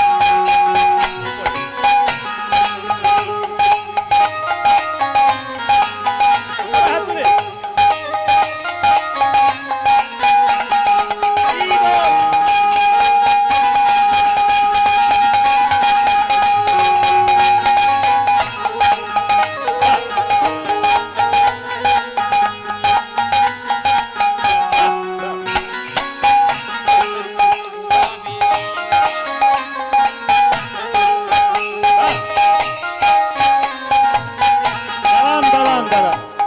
মাইকম্যানকে প্রথমে বকেছিলাম, পরে আশীর্বাদ দিলাম, ধন্যবাদ দিলাম, দারুণ চালিয়েছে কিন্তু।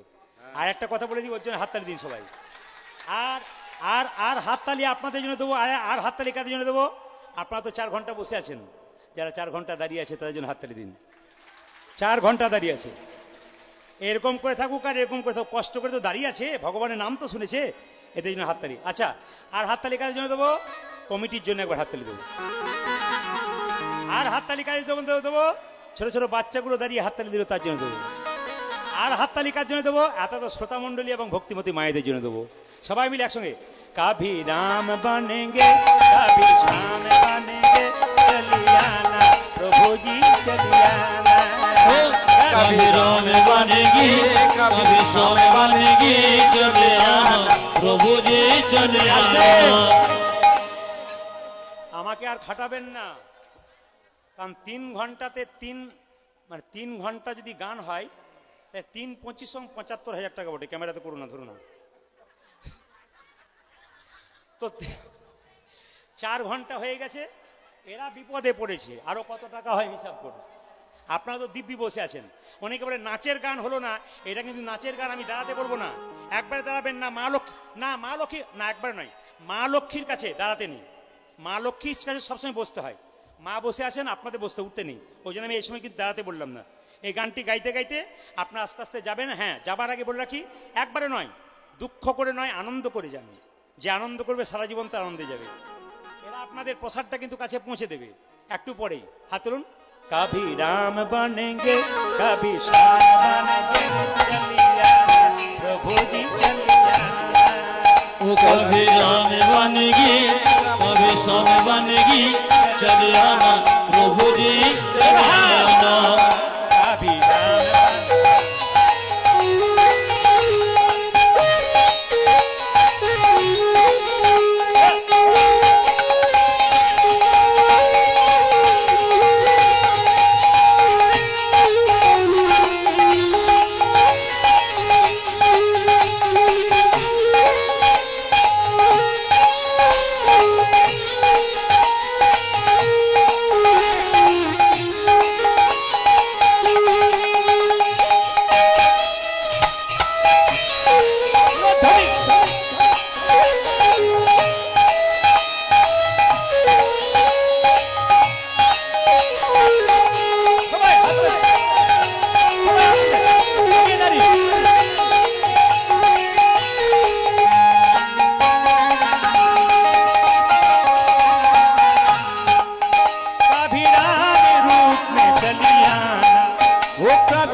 একজন মাকে উঠাবো, বাকি সবাই বসুন। আপনি উঠুন, আপনি ভালো নাচতে পারেন, উঠুন, একটু উঠুন, উঠুন না, কোনো অসুবিধা নেই। লজ্জা কিসে? আপনি বলছেন গান, অথচ আপনি সুন্দর, আপনি মনে খুব সুন্দর করছেন, কিন্তু উঠুন না। আরে সবাই নয়, ক্যামেরাতে উঠবে কিন্তু, আপনি ক্যামেরাতে উঠছেন কিন্তু, আপনি ইউটিউবে দেখতে পাবেন আপনি কি সুন্দর উঠছেন। দেখুন দিদিটা একটু ভারী, দিদি একটু ভারী কিন্তু নাচতে পারে, আপনারা কিন্তু বসে বসে নাচুন, খুব সুন্দর। कभी राम रूप में चलिया, ओ कभी राम रूप चले आना, कभी राम रूप में चलिया, वो कभी राम रूप में चलिया। বাচ্চাগুলো, বাচ্চারা ওঠ, শুধু বাচ্চাগুলো ওঠ, ওঠ, দিদির সঙ্গে ওঠ, দিদির সঙ্গে ওঠ, বাচ্চাগুলো ওঠ, একবার সবাই হাত তুলে নাচবে কিন্তু, বাচ্চাগুলো, মাগুলো বসে বসে, আপনি দাঁড়িয়ে। कभी राम रूप में चलिया, ओ कभी राम रूप चले आना, कभी राम रूप में चलिया, वो कभी राम रूप में चलिया। सीता साथ लेके हाथ लेके चलिया ना, प्रभु जी चलिया ना। ओ कभी राम